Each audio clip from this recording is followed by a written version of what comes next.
কেমন আছেন আপনারা?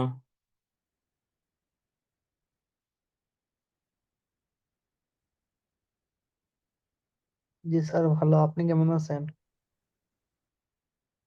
হ্যাঁ, আমি আছি আলহামদুলিল্লাহ ভালো। আপনাদের এক্সাম কবে? 18 তারিখে, তাই তো?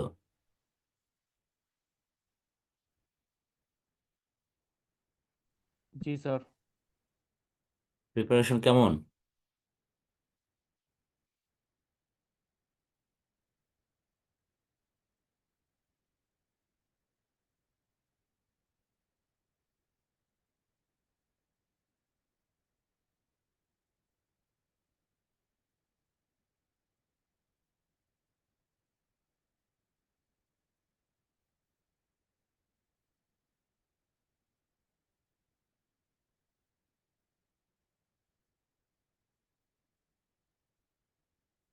আচ্ছা, আপনাদের যে আইসা গুলো আছে, আইসা গুলোর মধ্যে থেকে কিছু আইসা আছে বেশি ইম্পর্টেন্ট, মানে যেগুলো আপনাদের একটু মানে গো থ্রু করা উচিত, সেগুলো আমি দিয়েছিলাম। আপনারা কি পেয়েছেন? জি স্যার, গ্রুপে শেয়ার করা হয়েছিল। হুম। এগুলো কি আপনারা পড়ছেন? জি স্যার। এমনিতেই তো আমাদের এগুলো। স্যার, স্যার আপনি যদি কষ্ট করে আরেকবার একটু গ্রুপ চ্যাটে দিয়ে দিতেন স্যার, ভালো হতো স্যার, আমি পাইনি স্যার। ওকে।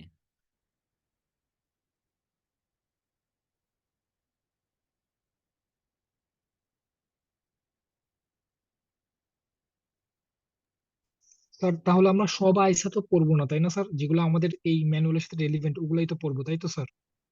ম্যানুয়ালের সাথে রিলেভেন্ট আরো আছে, বাট সেগুলো ধরেন অত ক্রিটিক্যাল না, প্লাস ওই ওই রিলেটেড কোশ্চেনও যেহেতু কম হয়, সেগুলো ধরেন আপনার ম্যানুয়াল পড়লেই হচ্ছে। But apart from the manual, আপনার উম, এই জিনিসগুলো একটু কাভার করলে তখন আপনাদের জন্য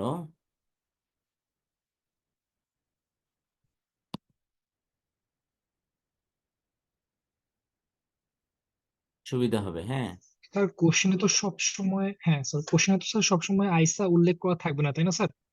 কিছু সময় থাকবে, ওখানে আমরা দেখি বলে দিতে পারবো। আর বাকি টাইম তো স্যার আমার মেমোরাইজ থেকে আমি লিখতে হবে, তাই না স্যার?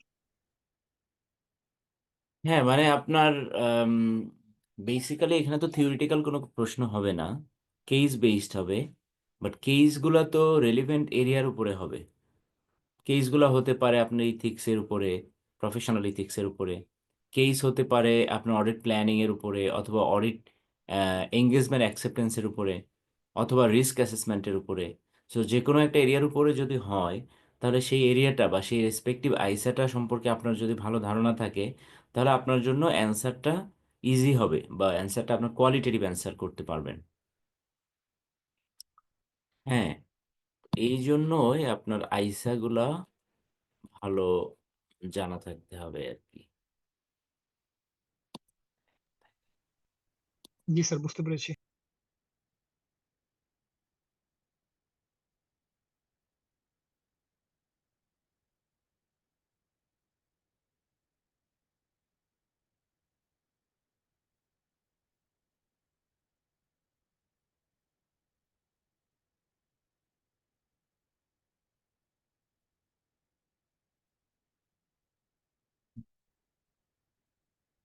তো এইখানে আইসা যেমন 210, agreeing the terms of audit engagements, এটা আপনার একটু জানা থাকা দরকার। এমনিতেও পড়া হবে, বাট আরও এডিশনালি জানলে আপনার জন্য অডিট করতেও সুবিধা হবে, অ্যাট দ্য সেম টাইম আপনার অ্যান্সার করতেও সুবিধা হবে। তারপর যেমন 240 আছে, the auditors responsibilities related to fraud in an audit of financial statements, এটা কিন্তু আমরা পড়েছি। তারপরে এটা দেখলে আরও এডিশনাল কোনো কিছু যদি থাকে, কারণ এখান থেকে প্রশ্ন হয়, সো আরও যদি এডিশনাল কোনো কিছু থাকে, তাহলে আপনি আরও আপনার জন্য আইসাটা ক্লিয়ার হলো। Then 315, identifying and assessing the risk of material misstatement through understanding the entity and its environment. তারপর 320, materiality. Then 402, audit considerations relating to the an entity using service organisation. যারা কোনো যে কোম্পানিকে অডিট করছেন, সো তার মধ্যে অনেকেই আছে যে সার্ভিস অর্গানাইজেশন ইউজ করে। সো লাইক ফর তাদের কিছু, ধরেন সার্ভিসকে আউটসোর্স করে, এই ধরনের কোম্পানির অডিট করার ক্ষেত্রে কোন কোন জিনিসগুলো আমাদের ক্লিয়ারলি চেক করা উচিত। 300 অটোমেটিক্যালি আমাদের পড়া হয়ে যায়, বাকিগুলো মোটামুটি হয়ে যায়। এর মধ্যে ইম্পর্টেন্ট যেগুলো আসে এর মধ্যে আছে 560 সাবসিকুয়েন্ট ইভেন্টস, 570 আছে গোয়িং কনসার্ন, 580 রিটেন রিপ্রেজেন্টেশনস, আর 600 সিরিজের মধ্যে যে কয়টা আছে 700, যে কয়টা 6 and 700 সবগুলাই, যেমন 600 আছে special considerations, audits of group financial statements including the work of component auditors, then 610 using the work of internal auditors. আপনি যে কোম্পানিতে অডিট করছেন তাদের ইন্টারনাল অডিট টিম থাকতে পারে, হ্যাঁ, সেক্ষেত্রে তাদের কাজটাকে আপনি কিভাবে ইউজ করবেন। তারপর 620 using the work of an auditor's expert, অন্য কোনো ভ্যালুয়েশন এক্সপার্ট হতে পারে বা অন্য কোনো এক্সপার্ট, আইটি এক্সপার্ট হতে পারে, যদি অডিটর নিয়োগ করে মানে সেক্ষেত্রে কিভাবে তাদেরকে ইউজ করবে, তাদের এক্সপার্টাইজ কীরকম হওয়া উচিত, হ্যাঁ, তাদের রিপোর্টগুলোকে কিভাবে কনসিডার করা হবে, এগুলো সব কিছুই এখানে আছে। এরপর 700-এ যদি যাই, 700 forming an opinion and reporting on financial statements. 705 হলো modifications to the opinion in the independent auditor's report. 706 হলো emphasis of matter paragraph and other matter paragraphs in the independent auditor's report. 710 হলো comparative information, corresponding figures and comparative financial statements. এরপরে 720 যেটা, এটা হলো the auditor's responsibilities relating to other information in documents containing audited financial statements like annual report. কোম্পানিগুলো annual report issue করে বা publish করে। So annual রিপোর্টের ক্ষেত্রে বা এই ধরনের অন্য কোনো ওয়েবসাইটে কোনো ইনফরমেশন পাবলিশ করছে, সেগুলোর ক্ষেত্রে অডিটরের রেসপন্সিবিলিটিস কি, সেটা এই 720-তে আপনি পাবেন। তো এই জিনিসগুলো আমাদের এই যে আইসাগুলা আমাদের খুব ভালো জানা থাকলে আমাদের জন্য অ্যান্সার করা ইজি হবে, কারণ মোস্ট অফ দ্য কোশ্চেন্স মোটামুটি এই জায়গাগুলো থেকেই আসে। তো এগুলো যদি আপনার ভালো জানা থাকে, সো কারণ কোশ্চেন তো আসবে ধরেন বইয়ের উপর বেস করে না, আইসা বেসড। আইসাগুলো ভালো জানা থাকলে যে আইসাগুলোর উপর বেস করে বেশিরভাগ কোশ্চেন আসে এবং একটু ক্রিটিক্যাল হয়, সেগুলোই দিয়েছি। এর বাইরেও কোশ্চেন হবে অন্য আইসা থেকে, বাট সেগুলো আপনাদের জন্য অত ক্রিটিক্যাল হবে না। হ্যাঁ, এখানে কারো কোনো প্রশ্ন আছে কিনা?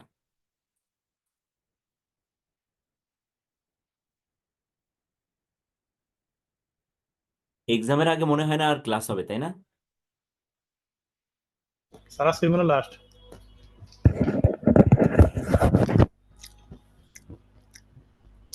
আগামীকাল একটা ক্লাস আছে, ট্যাক্সের, এরপর তো এখন ক্লাস নেই কালকে।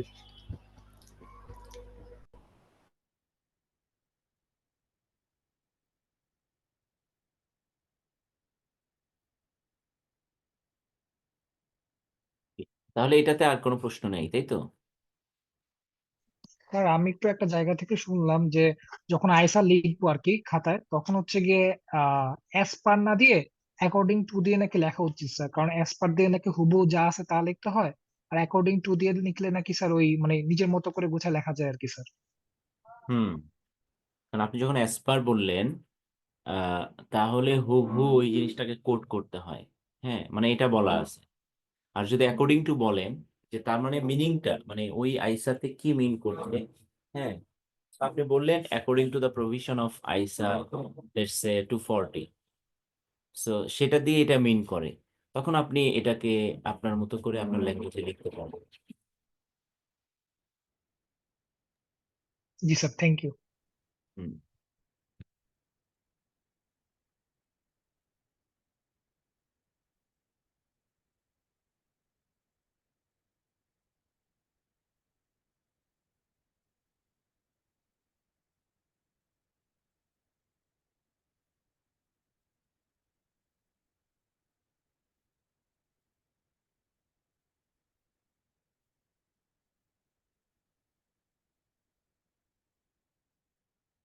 তো আমরা একটা জিনিস দেখি, আপনারা তো অডিট রিপোর্ট নিয়ে ক্লাস হয়েছে, তাই না? জি স্যার, আনিসুজ্জামান স্যারের ক্লাস ছিল। ওকে, অডিট রিপোর্ট কত প্রকার? তো 4টা। সো স্যার আমরা দুই যদি প্রকার হ্যাঁ কি দুই প্রকার দুই প্রকার কি কি? Modified, qualified, unqualified.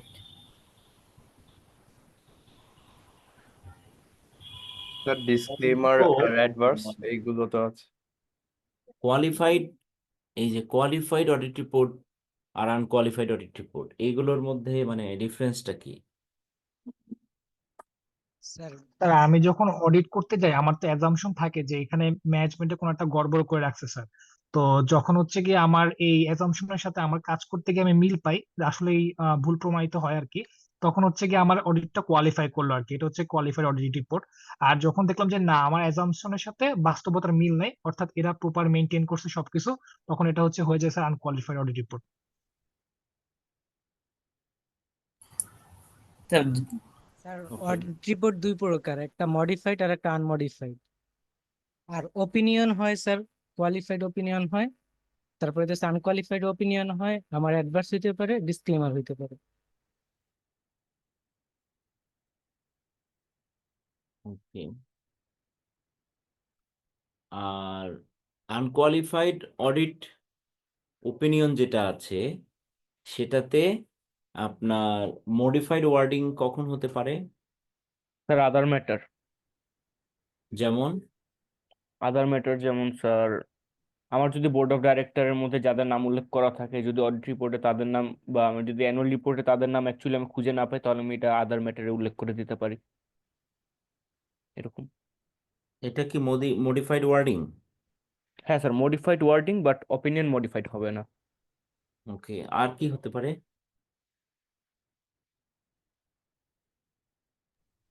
Sir emphasis of ম্যাটারও না স্যার, মানে মডিফাইড অপিনিয়ন বাট আনমডিফাইড।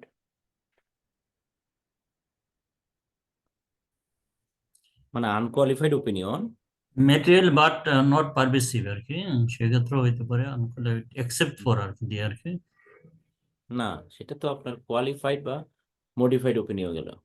আচ্ছা, সো আমাদের অডিট রিপোর্ট, আমরা বেসিক্যালি অডিট রিপোর্ট হতে পারে দুই প্রকার, একটা আনকোয়ালিফাইড বা আনমডিফাইড অডিট ওপিনিয়ন হতে পারে, আর একটা হতে পারে কোয়ালিফাইড বা মডিফাইড অডিট ওপিনিয়ন। তো আনকোয়ালিফাইড বা আনমডিফাইড অথবা অনেক সময় ফ্রেশ অডিট ওপিনিয়ন যদি আমরা বলি, যেখানে books of accounts have been kept properly এবং আপনার significant risk of material misstatement যেটা আমরা ধরে নিয়েছিলাম, ফাইনালি এটা প্রুফ হয়নি। হ্যাঁ, রিস্ক ম্যাটেরিয়াল মিসস্টেটমেন্ট আইডেন্টিফাইড হয়নি অডিট করার পরে। তো যখন ম্যাটেরিয়াল মিসস্টেটমেন্ট আইডেন্টিফাইড হলো না, তখন আমরা আনকোয়ালিফাইড অডিট ওপিনিয়ন দেই। ঠিক আছে? তো আর আনকোয়ালিফাইড, অনেক সময় আনকোয়ালিফাইড থাকার পরেও অনেক সময় আমরা কি করতে পারি, অডিট রিপোর্ট আনকোয়ালিফাইড কিন্তু ওয়ার্ডিং এ মডিফিকেশন হতে পারে। হ্যাঁ, তো ওয়ার্ডিং এ মডিফিকেশন সেটা আপনারা যেটা বললেন that can also be.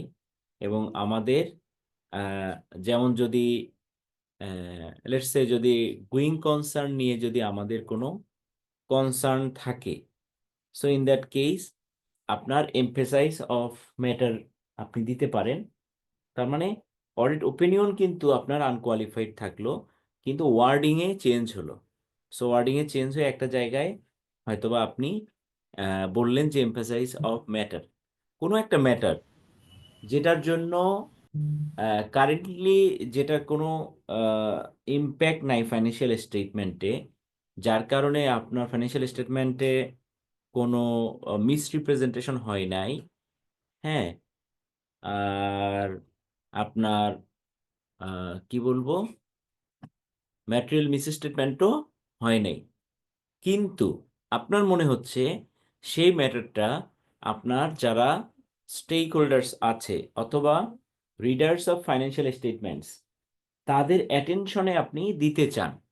So in that case আপনি এমফেসাইজ অফ ম্যাটার প্যারা অ্যাড করে দিতে পারেন। তার মানে অডিট রিপোর্টের ওয়ার্ডিংয়ে মডিফিকেশন হলো, কিন্তু অডিট রিপোর্টে বা আপনার অডিট যে ওপিনিয়ন মডিফাইড হলো না, সেটা হলো আপনার আনকোয়ালিফাইড রেখেই আপ- আপনি অডিট ওপিনিয়নটা একটু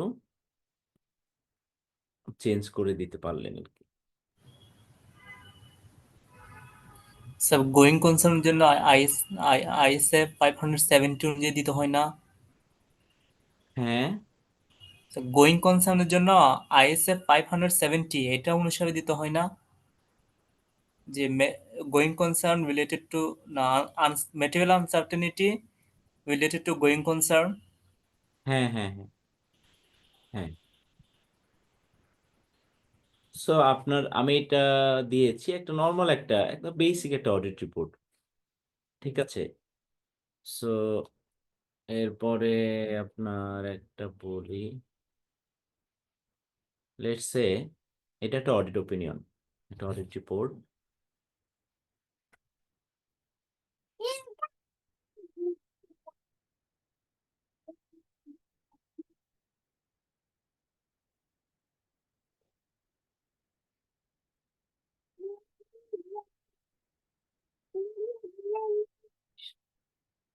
তো আপনার এখানে ধরেন দেখেন এখানে ওপিনিয়ন দিলেন, বেসিস অফ ওপিনিয়ন দিলেন, বা যে ফরম্যাটেই এখন আছে, হ্যাঁ, আপনি দিলেন। কিন্তু দেখেন এখানে এডিশনাল একটা জিনিস কিন্তু আসছে, এই যে এমফাসাইজ অফ ম্যাটার প্যারাগ্রাফ আসছে।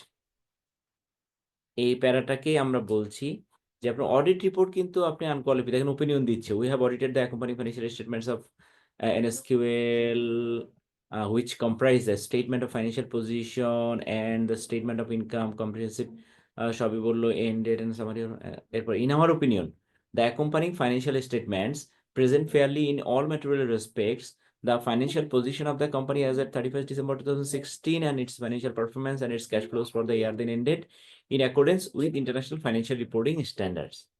তার মানে আপনার ওপিনিয়ন কিন্তু আনকোয়ালিফাইড অডিট ওপিনিয়ন দিলেন, ঠিক আছে। কিন্তু আপনি এখানে আবার বলে দিচ্ছেন এমফাসাইজ অফ ম্যাটার। কিরকম কিরকম যে without qualifying our opinion we draw attention to note 2D to the financial statements. Financial স্টেটমেন্টসের যে নোটে এই রিলেটেড ম্যাটারটা আছে সেটাকে আমরা কি করলাম, রেফার করলাম two the financial statements which states that management has made an assessment of the company's ability to continue as a going concern and is satisfied that the company has the resources to continue in business for the foreseeable future. Basically কোম্পানিটার অনেক loss ছিল, হ্যাঁ, negative written earning ছিল। So এই জন্য emphasise of ম্যাটারে এটাকে specially বলা হয়েছে। The company incurred accumulated loss of $42 million till the year ended 31st December 2016, and as of the date the company's total paid up capital, share capital and contributed capital is $48 million. The Qatar Commercial Companies Law number of 2015 article 298 states that the accumulated losses of a company should not exceed 50% of its share capital. তার মানে তার যে share capital তার 50%-এর বেশি হওয়া উচিত না, হ্যাঁ। অ্যান্ড ইফ সো দ্য কোম্পানির share holders R required to immediately remedy this situation, মানে তাদেরকে এডিশনাল শেয়ার ক্যাপিটাল দিতে হবে, তো এটাকে রেমেডি করতে হবে। The company's shareholders are aware of their obligations regarding the law requirements and are taking corrective actions to cover this capital deficiency. As a result of the existence of this condition, the management of the company obtained a letter of support from the company's parent company confirming that it will provide financial support to the company so as to be able to meet its liabilities as and when they fall due and to enable it to continue trading for the foreseeable future. Also, the parent company has been providing funds to the company with the purpose of increasing the capital of the company, which are not in the form of a loan and have been classified as capital contributions. Okay, furthermore, management is not aware of any material uncertainties that may cast significant doubt upon the company's ability to continue as a going concern. Therefore, the financial statements continue to be prepared on a going concern basis. মানে financial statements তো আপনারা জানেন যে going concern basis এ prepare করা হয়। যেহেতু এই কোম্পানিটা দেখেন এর কিন্তু হিউজ অ্যামাউন্ট অফ লস আছে, হ্যাঁ, তাহলে লস যে আছে সেই জিনিসটা স্টেক হোল্ডারদেরকে প্রপারলি আপনাকে জানানো এবং ফাইন্যান্সিয়াল স্টেটমেন্ট যে আপনি গোয়িং কনসার্ন বেসিসে প্রিপেয়ার করেছেন, কেন করেছেন সেটাকে এক্সপ্লেইন করা হয়েছিল ওই নোটটাতে, ঠিক আছে? তো আপনি এটা এমফাসাইজ অফ ম্যাটারে দিতে চান অডিট রিপোর্টে, আপনি দিলেন, আর ওই রেসপেক্টিভ নোটটা ফাইন্যান্সিয়াল স্টেটমেন্টসে সেটা আপনি এখানে রেফার করে দিয়ে এখানে একটু এক্সপ্লেইন করলেন যে কি ঘটনা কি। That's it. এটা হলো আপনার কাইন্ড অফ অডিট ওপিনিয়ন। এটা unqualified audit opinion but with modified wording. মানে দেখেন ওয়ার্ডিং চেঞ্জ হলো, মানে পুরো অডিট রিপোর্টে সবই ঠিক আছে, মাঝখানে একটা প্যারা আপনি অ্যাড করে দিলেন, দিয়ে বললেন এমফাসাইজ অফ ম্যাটার প্যারা। এই এমফাসাইজ অফ ম্যাটারের মধ্যে এই জিনিসটাকে এমফাসাইজ করলেন। ক্লিয়ার জিনিসটা? স্যার এমফাসিস অফ ম্যাটারটা তো নট নেসেসারিলি একটা নেগেটিভ জিনিস। না negative, not necessarily negative, but ওই যে আপনার কাছে মনে হয়েছে যে আপনার খুবই ইম্পর্টেন্ট একটা জিনিস, যেটা আপনার যে users of the financial statements আছে তাদেরকে আলাদাভাবে স্পেশালি নোটিফাই করতে চান আপনি, এই ধরনের কোনো কিছু যদি থাকে, হ্যাঁ, কারণ আপনার নেগেটিভ ইন এ সেন্স ধরেন এটার ইম্প্যাক্ট, ফাইন্যান্সিয়াল ইম্প্যাক্ট ফিউচারে হতে পারে, এই ধরনের যেগুলো জিনিস আছে সেগুলো আপনি এখানে দিতে পারেন। আর স্যার আমাদের এক্সামে কি স্যার বুলেট পয়েন্টে কি অ্যান্সার করা পসিবল? যেমন যেরকম কোনো একটা কোশ্চেন দিয়েছে যে ডেসক্রাইব অথবা অ্যানালাইজ, তো আমি বুলেট পয়েন্টে হচ্ছে জাস্ট স্টেটমেন্ট গুলো লিখে গেলাম আমার পয়েন্ট গুলো। বুলেট পয়েন্টে আপনার কিরকম প্রশ্ন হতে পারে, আপনি কোনোটা বলতে পারবেন যে এরকম হলে আমি এইভাবে লিখবো কিনা? স্যার লাইক হচ্ছে যদি একটা কেস দিল, কেস দিয়ে লিখলো যে what are the possible safeguards you should take, তো ওইখানে হচ্ছে আমি বুলেট পয়েন্টে লিখলাম যে সেফগার্ড নাম্বার 1, সেফগার্ড নাম্বার 2, এরকম করে স্যার। ও আচ্ছা, না না, হ্যাঁ, দ্যাট ক্যান বি। আপনি নাম্বারিং করলেন তো, তাই না? আপনি জাস্ট কি কি সেফগার্ড হচ্ছে সেগুলোকে আপনি নাম্বারিং করে দিলেন আর কি।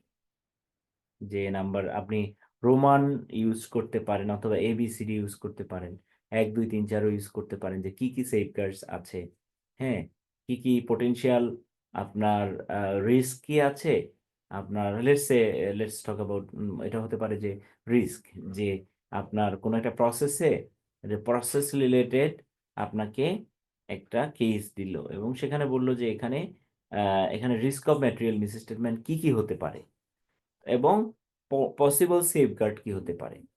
তো আপনি ওগুলো নাম্বারিং করেও দিতে পারেন যে হ্যাঁ এইটা হতে পারে 1 number risk of material misstatement, তার জন্য সেফগার্ড হতে পারে এটা, এইভাবে করে করে আপনি বুলেট পয়েন্টে দিতেই পারেন, সমস্যা নেই। মানে সবসময় প্যারাগ্রাফ স্টাইলে লিখতে হবে তা নট নেসেসারিলি, তাই তো? এটাই তো আপনার প্রশ্ন ছিল যে ইয়েস ইয়েস স্যার। প্যারাগ্রাফ করে লিখবেন কিনা। না, প্যারাগ্রাফ করেই সবসময় লিখতে হবে, not necessarily. Sir subsequent events গুলা কি এখানে দেওয়া যায় এমফাসিস অফ ম্যাটার প্যারাগ্রাফে? সাবসিকুয়েন্ট ইভেন্টস বলতে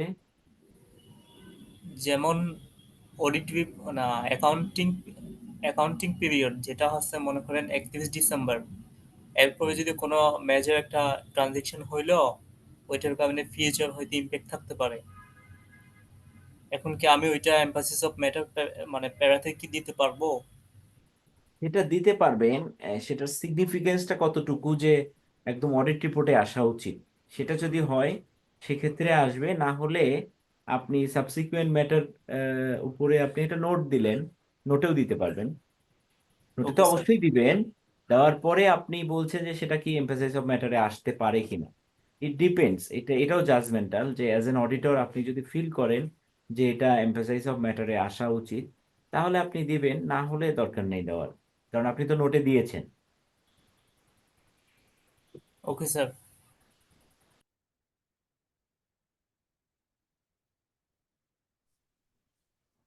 স্যার ইয়া যদি ফিজিক্যাল ইনভেন্টরি যদি কাউন্ট না হয় এই ক্ষেত্রে কি এমফেসিস ম্যাটারে কি এটা মেনশন করা দরকার আছে স্যার বা আমাকে কাউন্ট না হয় বলতে? আমি ফিজিক্যাল ইনভেন্টরি করতে গেলাম, এটা ফিজিক্যাল ইনভেন্টরি কাউন্ট না করে আমি একটা রিপোর্ট দিব আর কি, ওপিনিয়ন দিব, সেই ক্ষেত্রে ইমফেসিস অফ ম্যাটারে এটা কি মেনশন করবে না না, অ্যাকসেপ্ট আপনি করবে? কাউন্ট না করে রিপোর্ট দিচ্ছেন কেন? না, অনেক সময় দেখা গেলো সুযোগ নাই, বা দেখা গেলো প্রপারলি বুক মেনটেন করে নাই আর কি, দুইটা কারণে হতে পারে। এক হলো যে proper books of account maintain করা নাই, হ্যাঁ। তাহলে তো ওটা লিমিটেশন অন স্কোপ।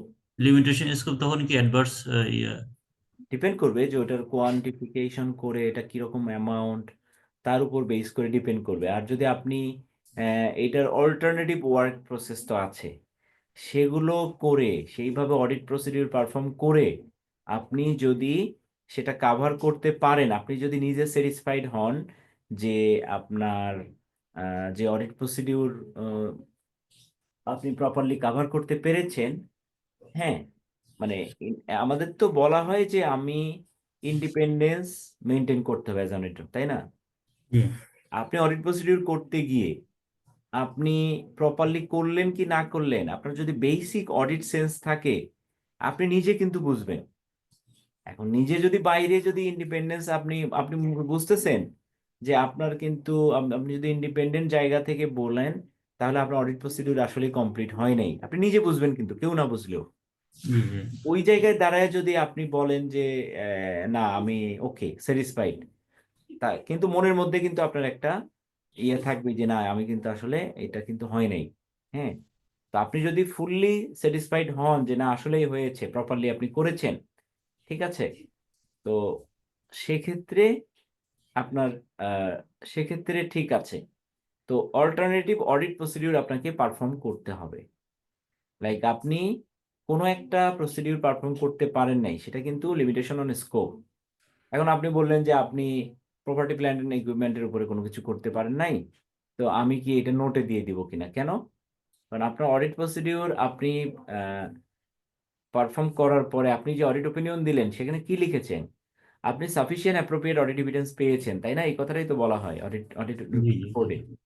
সেটা বলে আবার আপনি তো আর এটা বলতে পারবেন না যে দেখেন এমফাসাইজ অফ ম্যাটারে, যেমন এখানে যে নোটটা আমি একটা যেটা পড়ে শোনালাম, সেটা কিন্তু কোনো কিছু বলে নাই যে এটা পাই নাই, সবই পেয়েছে। পাওয়ার পরে তার মনে হয়েছে এই জিনিসটা এখানে দেওয়া উচিত।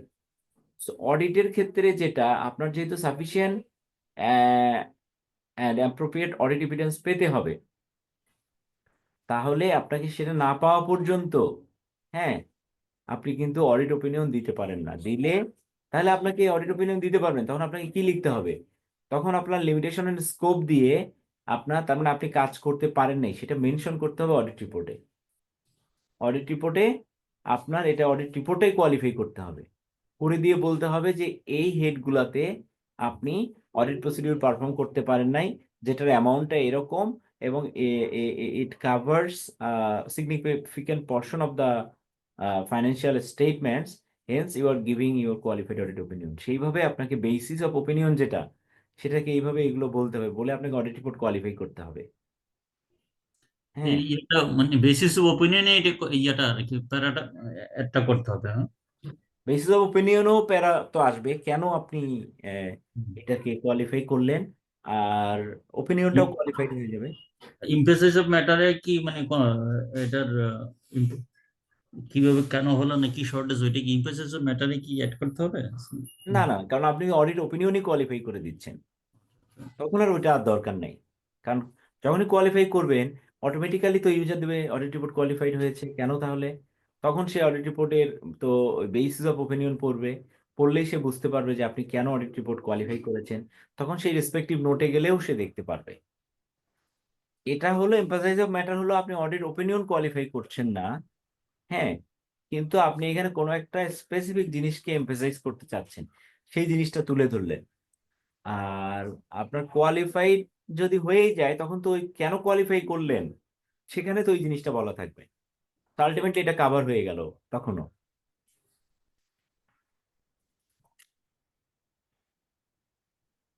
ঠিক আছে। জি sir. So qualified audit opinion যদি বলি, সেটা দুইটা কারণে কোয়ালিফাই হতে পারে। প্রথম হলো limitation on scope of work. যেটা আপনি বললেন যে আপনি হয়তো বা আপনি অডিট শুরু করেছেন, আপনাকে অডিটর হিসেবে অ্যাপয়েন্ট করা হয়েছে হয়তো আপনার পরে, মানে আপনার হলো এয়ার এন্ডের পরে। সো আপনি যে ওই স্পেসিফিক ডেটে আপনি কি বললেন, আপনি হয়তো ফিজিক্যাল ভেরিফিকেশনটা করতে পারেন নাই, তাই না? তো ফিজিক্যাল ভেরিফিকেশন অফ ইনভেন্টরি অথবা ফিক্সড অ্যাসেট আপনি করতে পারেন নাই। আচ্ছা, একটা জিনিস বলি, ধরেন আপনি ইনভেন্টরি ফিজিক্যাল ভেরিফিকেশন করতে পারলেন না, আপনাকে অ্যাপয়েন্ট করা হয়েছে পরে, এয়ার এন্ডের পরে। তো but company proper books of accounts maintain করে, তাহলে কি এটা সলিউশন আছে? ইয়েস স্যার, আদার ওয়েজে আমি ভেরিফাই করার চেষ্টা করব। হ্যাঁ, অল্টারনেটিভ ওয়েতে যেটা বললেন আপনি একটু আগে হ্যাঁ, অনলাইন বইতে করা কিন্তু সম্ভব, যদি proper books of books accounts of accounts maintain maintain করে। করে। তাহলে আপনি কি করলেন, আপনি ধরেন অডিট যখন করছেন, লেটস সে আপনি জানুয়ারিতে শুরু করলেন অথবা ফেব্রুয়ারিতে শুরু করলেন, ফেব্রুয়ারির একটা ডেটের আপনি ইনভেন্টরি ব্যালেন্স নিলেন, ধরেন ফেব্রুয়ারি 28 ফেব্রুয়ারি। যে ব্যালেন্সটা নিলেন, এখান থেকে রোল ব্যাকওয়ার্ড বলে আর কি, roll forward and roll backward বলে একটা কথা আছে। তো আপনার 31 টোয়েন্টি 28শে ফেব্রুয়ারিতে আপনার যে ব্যালেন্সটা ছিল, সেখান থেকে মানে বেসিক্যালি আসছে কিভাবে, 31শে ডিসেম্বরে যে ইনভেন্টরি ব্যালেন্স ছিল, সেখান থেকে এই 2 মাসে কিছু ইনভেন্টরি বিক্রি করা হয়েছে, নতুন কিছু ইনভেন্টরি কেনা হয়েছে, হওয়ার পরেই তো ক্লোজিং ব্যালেন্সটা আসছে, তাই না? তো আপনি সিম্পল, আপনি 28শে ফেব্রুয়ারির যে ইনভেন্টরি ব্যালেন্সটা আছে সে সেটার ফিজিক্যাল ভেরিফিকেশন করেন, করে দেখেন যে আপনার কোনো ডেভিয়েশন হয় কিনা। যদি না হয়, তাহলে ওই ডেট থেকে গত 2 মাসে মানে জানুয়ারি এবং ফেব্রুয়ারিতে কত কেনা হয়েছে সেটাকে বাদ দিবেন, আর কত ইনভেন্টরি আউট হয়েছে মানে বিক্রি করা হয়েছে সেটাকে অ্যাড ব্যাক করবেন, করলেই আপনার 31 ডিসেম্বরের ইনভেন্টরি ব্যালেন্স চলে আসবে। তাহলে আপনি ভেরিফিকেশন করলেন আরো পরেরটা, মানে মানে ফেব্রুয়ারিতে এসে, কিন্তু এই ভেরিফিকেশন এবং এই ডাটার উপর বেস করে আপনি ব্যাকওয়ার্ড ক্যালকুলেশন করে আপনি আপনি 31 ডিসেম্বরে কি ছিল সেটাকে আপনি কিন্তু চাইলে বের করে ফেলতে পারবেন। অ্যান্ড দেন ইউ ক্যান মানে পারফর্ম আদার প্রসিডিউর অলসো, যে এখন যে ইনভেন্টরি গুলা গত 2 মাসে সেল করছে, সেই ইনভেন্টরি গুলা তো 31 ডিসেম্বরের ইনভেন্টরি ছিল এরকম কিনা। যদি হয়, তাহলে সেগুলো যে সেল করেছে সেগুলো কি সাবস্ট্যান্ডার্ড প্রাইসে সেল করেছে নাকি নর্মাল প্রাইসে সেল করেছে, যদি করে থাকে তাহলে 31 ডিসেম্বরের ইনভেন্টরির যে ভ্যালু তারা শো করেছিল সেটা ঠিক ছিল, মানে ভ্যালু কমে নাই। 2 নম্বর হলো, যে ইনভেন্টরি 2 মাসে সেল করার পরেও যেগুলো আছে, হ্যাঁ, সেগুলোর কোনো প্রবলেম আছে কিনা। আমি যখন কারেন্টলি ফেব্রুয়ারি মাসের শেষে গিয়ে যখন আমি ভেরি ভেরি মানে কি বললো, আমি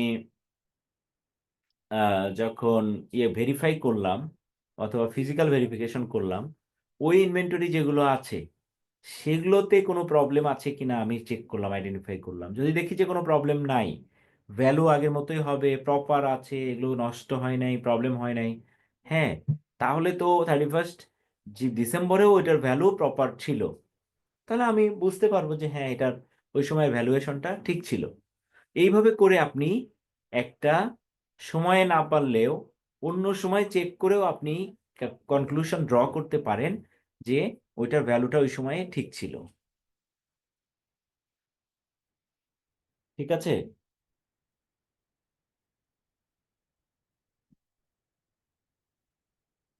কিন্তু স্যার, এটা কি স্টিল আমার অডিট রিপোর্টে কোথাও মেনশন করতে হবে যে আমি আসলে ভেরিফাই করতে পারিনি ক্লোজিং ডেট দিনে? না, এটা দরকার নেই, বিকজ আপনি তো অন্য অডিট প্রসিডিউর দিয়ে আপনি পারফর্ম করে যদি আপনি সবকিছু প্রপার পান, আপনি তো audit procedure different types of audit procedure থাকে, মানে আপনি যে ওই ডেটে ফিজিক্যাল ভেরিফিকেশন করতে হবে, this is one of the audit procedures that you are suppose to perform. মানে এটা কিন্তু স্ট্যান্ড অ্যালোন না যে এটা আপনার করতেই হবে, এই ধরনের কোথাও কিছু কিন্তু বলা নেই। আপনি বলছে যে হ্যাঁ, আপনার ইনভেন্টরি অডিটের জন্য এই প্রসিডিউরগুলো মেনটেন করা যেতে পারে, তার মধ্যে ওয়ান অফ দোজ। তো আপনার ওইটা না হলে যে আপনার জীবন ঠিক থাকবে না, এই ধরনের কোনো কথাবার্তা কোথাও বলা নেই তো। তো আপনি অন্য প্রসিডিউর দিয়ে আপনার হলো সাফিসিয়েন্ট অ্যাপ্রোপ্রিয়েট অডিট এভিডেন্স পেলেই হলো, সেটা যেভাবেই আপনি পান না কেন। এখন স্যার এরকম যদি হয় যে কোনো একটা কোম্পানি যাদের ইনভেন্টরি পার্টটা অনেক বড় একটা অ্যামাউন্ট, তো আমি হচ্ছে ওই কোম্পানির আবার কি অডিট ম্যাটার্স দিতে যাচ্ছি, তো ওইখানে তো ইনভেন্টরি পার্টটাও দিতে হবে, তখন কি স্যার আবার লিখবো এটা? হ্যাঁ, কি অডিট ম্যাটারসে আপনি এটা কিভাবে পারফর্ম করেছেন। হ্যাঁ, ও রাইট, হ্যাঁ ওখানে তো আপনি দিচ্ছেনই, প্রবলেম নেই তো, আলাদা করে এটা এমফাসাইজ দেওয়ার দরকার নেই। মানে যদি শুধুমাত্র স্যার ইনভেন্টরিটা অনেক ম্যাটেরিয়াল অনেক বড় একটা অ্যামাউন্ট হয় একটা হ্যাঁ, কোম্পানির জন্য, তখন স্যার এটা খালি কি অডিট ম্যাটার্সে দিব? ওটা তো আপনি তখন কি অডিট ম্যাটারসে দিবেনই, এবং সেখানে কি অডিট ম্যাটারসে তো আপনি কিভাবে অডিট প্রসিডিউরটা পারফর্ম করেছেন সে রিলেটেডও একটা ওভারভিউ কিন্তু দেওয়া হয় না? জি স্যার, মানে মাই সেটা তো রেসপন্স টু তাহলে আপনি দা। বলছেনই সেখানে, তারা তো আলটিমেটলি জানতেই পারছে, তো আলটিমেটলি জিনিসটা কিন্তু চলে আসছে। ওকে, সো আমরা এই যে অডিট রিপোর্ট কোয়ালিফাইড বা মডিফাইড হতে পারে due to two different reasons. একটা হতে পারে limitation on scope of work, যেটা নিয়ে আমরা একটু আগে কথা বলছিলাম। আরেকটা হতে পারে ডিসএগ্রিমেন্ট উইথ ম্যানেজমেন্ট। আচ্ছা, ডিসএগ্রিমেন্ট উইথ ম্যানেজমেন্ট বলতে কি বোঝেন? স্যার মানে আমরা হচ্ছে কোনো একটা ইস্যু আইডেন্টিফাই করেছি, দেন ম্যানেজমেন্টকে বলেছি যে এটা ঠিক করে দিতে, বাট স্টিল তারা হচ্ছে আমাদের সাথে অ্যাগ্রি করেনি, তারা ওটা চেঞ্জ করেনি। তো সেই ক্ষেত্রে তো স্যার ওই যে অ্যাডভার্স অপিনিয়ন যেটা আমরা দিই ওইটা। আচ্ছা, সেক্ষেত্রে কি হবে সেটা পরে যাই। তো আপনার তার মানে ম্যানেজমেন্টের সাথে ডিসএগ্রিমেন্ট হইতে পারে কোনো একটা অ্যাকাউন্টিং ট্রিটমেন্ট রিলেটেড ইস্যুতে, রাইট? স্যার শুধু কি অ্যাকাউন্টিং ট্রিটমেন্ট, অন্য কোনো ইস্যু? আর কি হতে পারে? বিষয়টা তো accounting treatment related, accounting disclosure. Sir ওটাও একটা accounting treatment, kind of accounting treatment. যদি স্যার মনে করেন অ্যাসেট ভ্যালুয়েশন নিয়ে প্রশ্ন আসে, যে তারা হচ্ছে নেট রিয়েলাইজেবল ভ্যালু আমাদের থেকে ডিফারেন্ট ইয়ে করছে, বাট আমাদেরটার সাথে অ্যাগ্রি করছে না, তখন স্যার?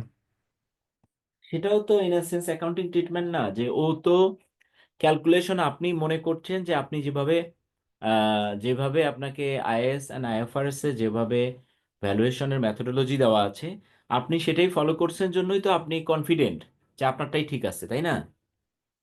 ও আর সে যেটা করছে তাকে আপনি বলছেন যে আপনারটা রং। রং কখন বলবেন? যখন ইউ আর কনফিডেন্ট এনাফ যে আপনি যেভাবে মেথোডোলজি ফলো করেছেন দ্যাট ইজ 100% রাইট। তার মানে ওই অ্যাগেইন অ্যাকাউন্টিং ট্রিটমেন্ট। বুঝতে পেরেছি, তার মানে ঘুরে ফিরে স্যার সব ওই অ্যাকাউন্টিং ট্রিটমেন্টে যেই পড়ে, সব ওপিনিয়ন অ্যাকাউন্টিং ট্রিটমেন্টেই ডিসএগ্রিমেন্টটা। পড়ে অ্যাকাউন্টিং ট্রিটমেন্ট। সো সেটা হতে পারে ব্যালেন্স রিলেটেড, হতে পারে disclosure related, right? Yes sir. সেই ডিসক্লোজারেও আপনার ধরেন, let's say if we talk about IS 24 related party disclosures, right? So related party transactions এর যে ডিসক্লোজার কথা বলা আছে 24-এ, হ্যাঁ, তো যে ডিসক্লোজার গুলো দিতে বলা হয়েছে সেটা তারা দিচ্ছে না। তো আপনি বলছেন যে রিলেটেড পার্টি রিলেটেড যে ট্রানজাকশনস গুলো হয়েছে তার জন্য এই সার্টেন ডিসক্লোজারস দিতে হবে, কিন্তু আপনার কোম্পানি দিতে চাচ্ছে না। তার মানে still it is related to accounting disclosure, মানে and it's actually account IS related, IS and IFRS related issues, or there may be other legal or regulatory requirements, right?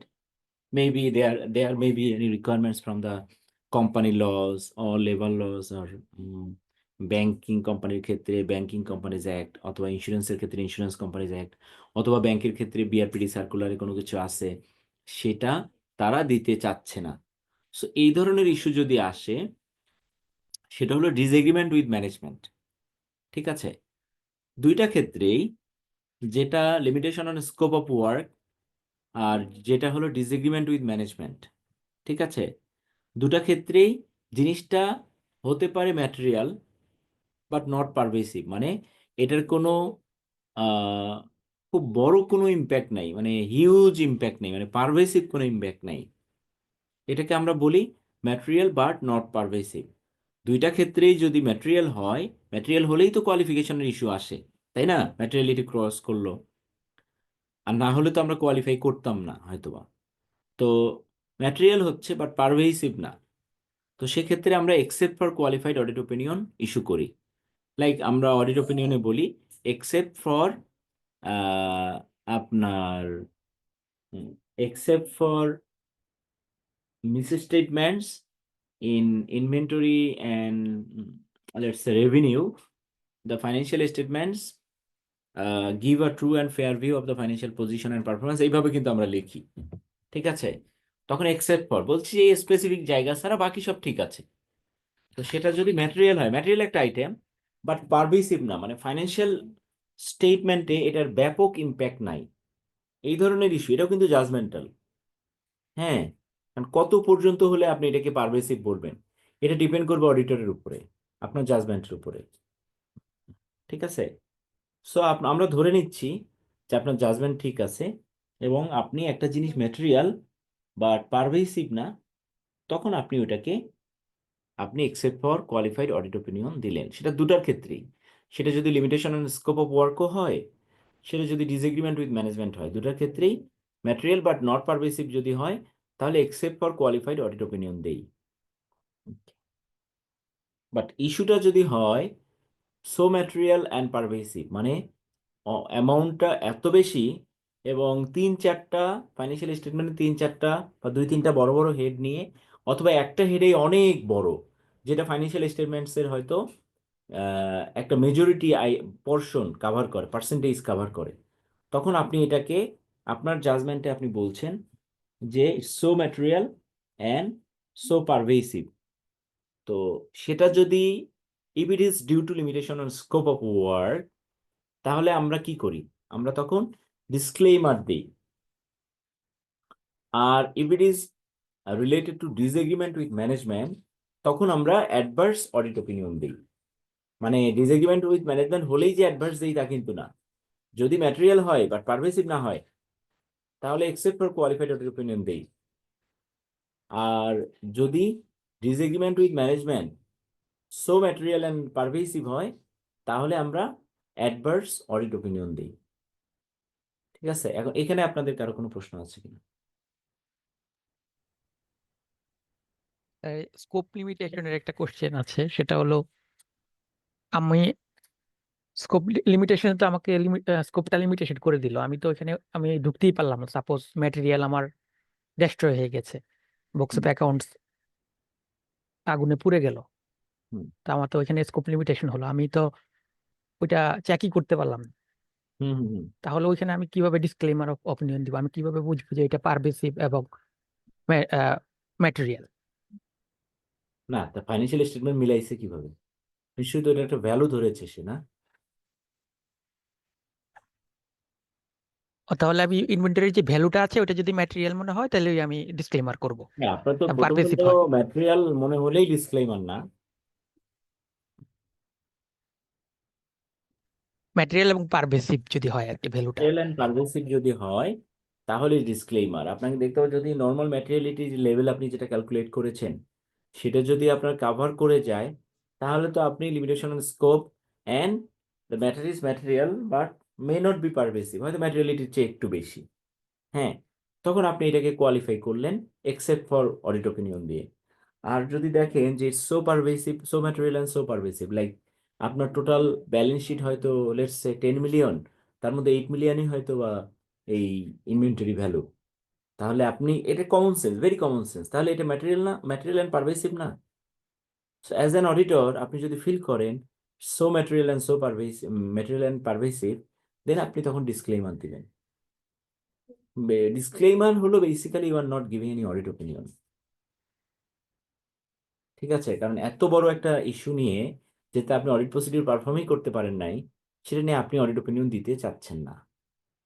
তো ওই ডিসক্লেইমারের অডিট ওপিনিয়ন গুলো এরকম হয় যে like we were appointed as the auditor of ABC company, but due to the limitation on scope, we could not perform audit procedures on this area.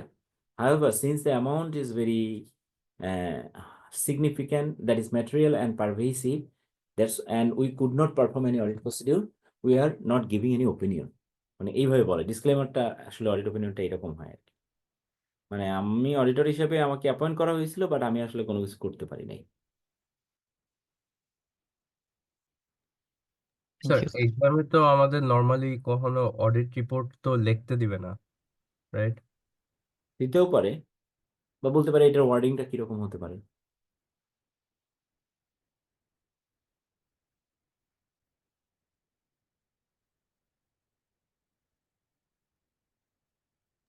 বুঝতে sir পেরেছেন? Term দুইটা তো কাছাকাছি। Scope of limitation limitation scope of work, আর এটা disagreement with management. Disagreement with management হইলেই কিন্তু scope লিমিটেশনের মধ্যে পড়ে যায় আর কি। কিভাবে? তাহলে আমি কি স্যার ডিসএগ্রিমেন্টটা কি স্কোপ লিমিটেশনের মধ্যে ফেলে কি ডিসক্লেমার ওপিনিয়ন দিতে পারবো নাকি আর কি? না না না, ডিসএগ্রিমেন্ট মানে তো আপনি অডিট প্রসিডিউর পারফর্ম করতে পারছেন, বাট আপনি অডিট প্রসিডিউর পারফর্ম করার পরে আপনি বললেন যে, লেটস সে আমি বললাম যে যে ধরেন ইনভেন্টরি, হ্যাঁ, ইনভেন্টরিতে আমি বললাম যে আমরা প্রপারলি অ্যাসেসমেন্ট করে দেখলাম যে ইনভেন্টরি যে ভ্যালু দেখাচ্ছে, so এটা ওভার ভ্যালুড হয়ে গেছে। So এটার প্রপার ভ্যালুয়েশন করলে এর চেয়ে আরো কম হবে ভ্যালু, হ্যাঁ, বাট ম্যানেজমেন্ট এটা মানছে না, সে বলছে না আমি যে ভ্যালু দেখাইছি এটা ঠিক আছে। হ্যাঁ, তো এটা ডিসএগ্রিমেন্ট উইথ ম্যানেজমেন্ট, মানে আপনি তো আপনার কোনো লিমিটেশন নাই, আপনি কাজ করতে পেরেছেন, বাট যেটা প্রপার অ্যাকাউন্টিং ট্রিটমেন্ট হওয়া উচিত সেটা হয়নি।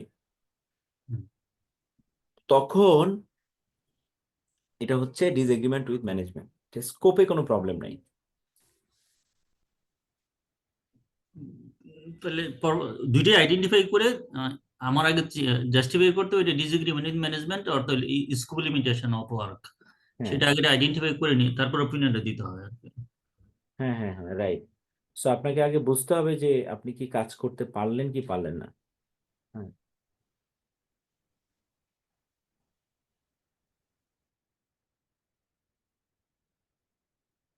Sir worst type of audit opinion তো তাহলে অ্যাডভার্সটাই হচ্ছে। হ্যাঁ, অ্যাডভার্সটাই মানে একদম আপনার ডকুমেন্টে ডিসক্লেইমার হইলে তো মানে এই ম্যাটারটা এরকম যে আপনি ট্রুলিও এমন হইতে পারে যে তাদের আসলেই বুকস অফ অ্যাকাউন্টস মেনটেন করতে পারে নাই, পুড়ে গেছে বা এই ধরনের সিচুয়েশন হয়েছে।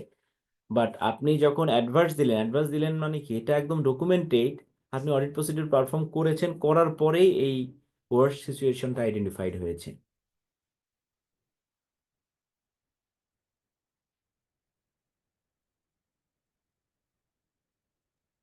আর স্যার আমার হচ্ছে এই যে এই চ্যাপ্টার 13-এরই লাস্টের যে পার্টটা আছে স্পেশাল কনসিডারেশনস, এই এই টপিকটা একটু স্যার কনফিউজিং লাগছে। কোনটা?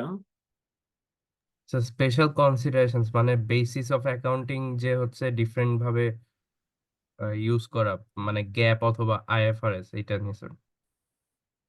হুম হুম।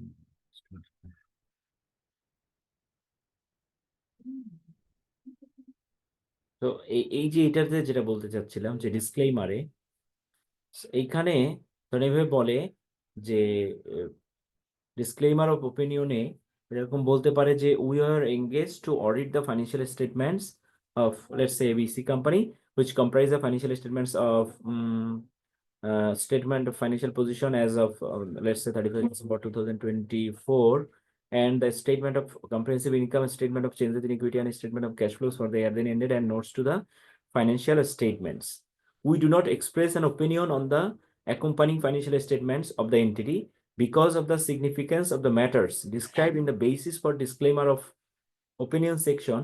We are unable to obtain sufficient appropriate audit evidence, কারণ আপনি sufficient appropriate audit evidence কিন্তু নিতে কালেক্ট করতে পারেন নাই, ঠিক আছে, to provide a basis for an audit opinion. এরপরে গিয়ে আপনি basis for disclaimer of opinion আপনি বললেন the entity's accounting records are destroyed in a fire or whatever may be the actual reason, and as a result we are unable to obtain sufficient appropriate audit evidence regarding the entity's financial performance and financial position. So এরপর আপনি এটাকে disclaimer করেছেন, আপনি সেটা বলে দিলেন।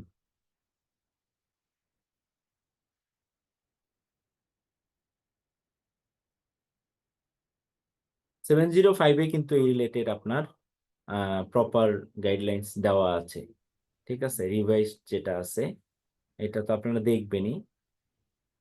নতুন বইটা তো খুব সুন্দর লাগছে, অডিট রিপোর্ট, অডিট অপিনিয়ন। 700-এও আপনার কিন্তু সুন্দর করে এটা দেওয়া আছে। বেসিস ওপিনিয়ন এটা আর কি বলে দিতে হবে আর কি, অ্যাডভার্স রিপোর্ট হয়, তাই না? হুম হুম হুম হুম, সেটা সুন্দর করে বলতে হবে। আর আপনি যদি ইস্যুটা জানেন তাহলে তো আপনি সুন্দর করে লিখতেই পারবেন।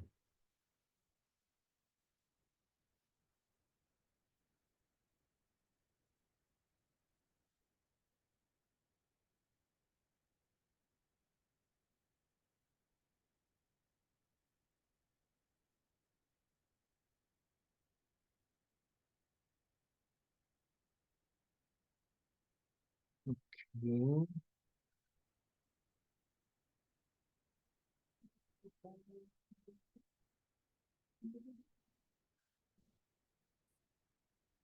হুম, হুম, হুম, হুম, হুম।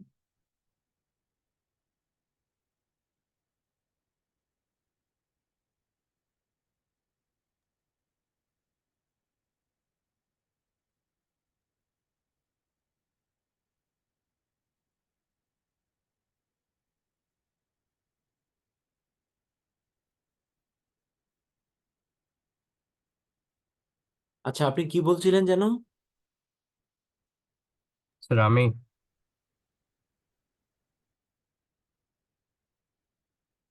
হ্যালো, কেউ একজন একটা প্রশ্ন করেছিলেন না?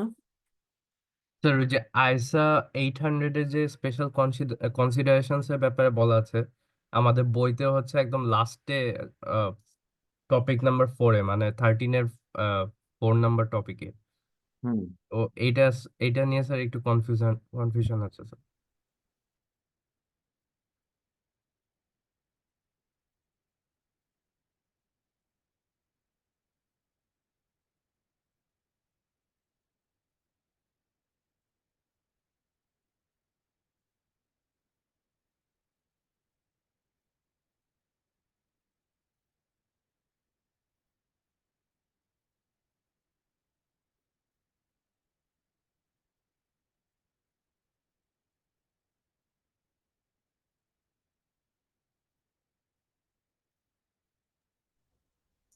স্যার আরেকটা কোশ্চেন ছিল যে সেলফ ইন্টারেস্ট আর সেলফ রিভিউ থ্রেড, এই দুইটার মধ্যে বেসিক্যালি ডিফারেন্সটা একটু স্যার একটু যদি একটু- আচ্ছা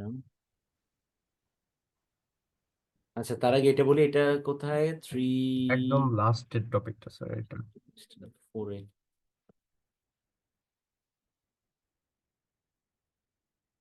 এই যে স্যার, স্পেশাল কনসিডারেশনস।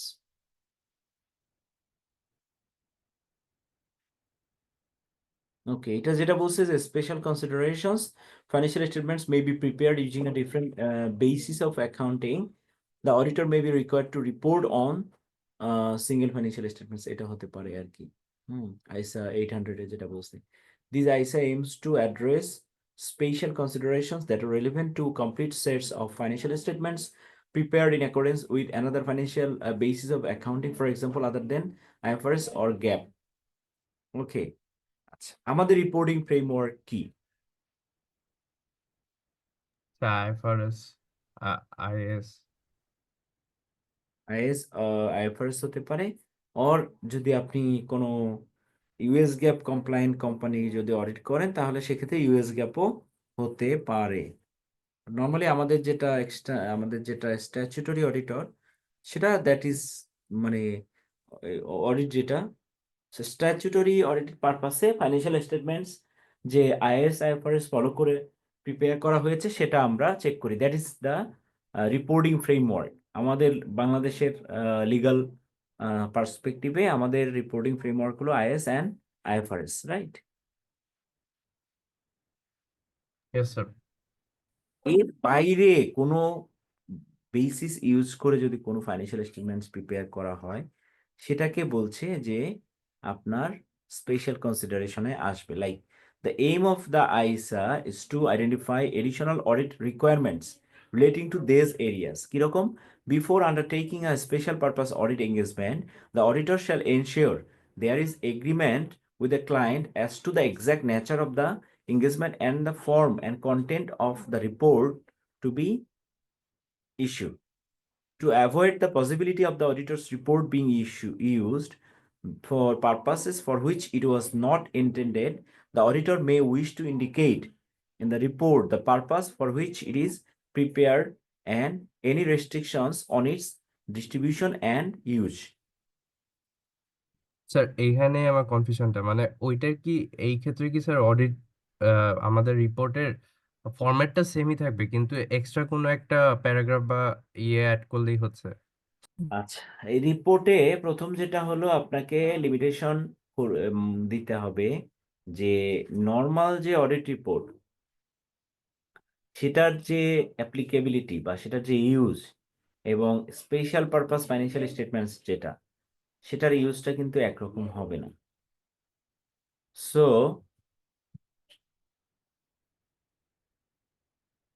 তো ইন দ্যাট কেস আপনার কিন্তু ওই লিমিটেশনসটা দিতে হবে, কারণ আপনার এই ফাইন্যান্সিয়াল স্টেটমেন্ট যে পারপাসে করা হয়েছে এই রিপোর্টটা, হ্যাঁ, সেই পারপাসে যদি ইউজ না হয়, লাইক কোনো একটা কোম্পানির একটা প্রজেক্ট চলছে, ঠিক আছে, big project is going on, বা এটা গভর্নমেন্ট প্রজেক্ট হতে পারে, যে কোনো কিছু। তো ওটা চলা অবস্থায় কোনো সময় কোনো রেগুলেটর হতে পারে, অথবা আপনার অন্য কেউ হতে পারে, আপনাকে একটা স্পেশাল অডিট করতে বললো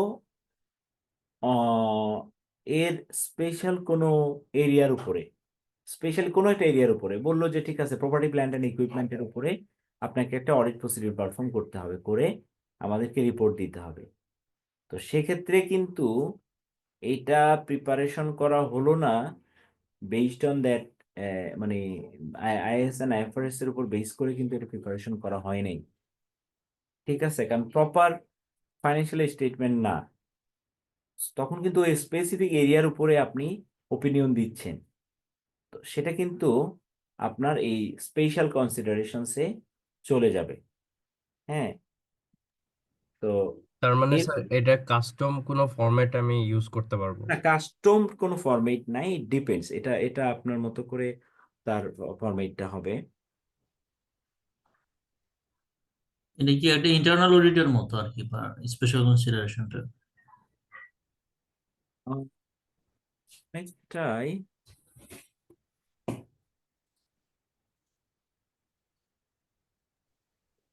তার মানে স্যার এটা এরকম হতে পারে বেসড অন দা পারপাস। পারপাসটা ইম্পর্টেন্ট, হ্যাঁ।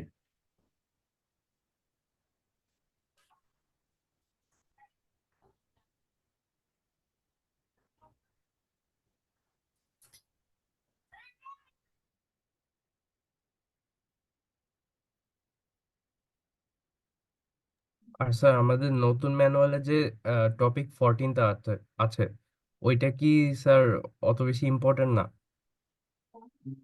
না, ওটা ওরকম কিছু না। তাহলে ওই টপিকটা স্যার স্কিপ করে গেলে তো সমস্যা নেই? না, এটা খুব বেশি প্রবলেম হওয়ার কথা না, তারপরে একটু দেখে যায় আর কি, হালকা একটু।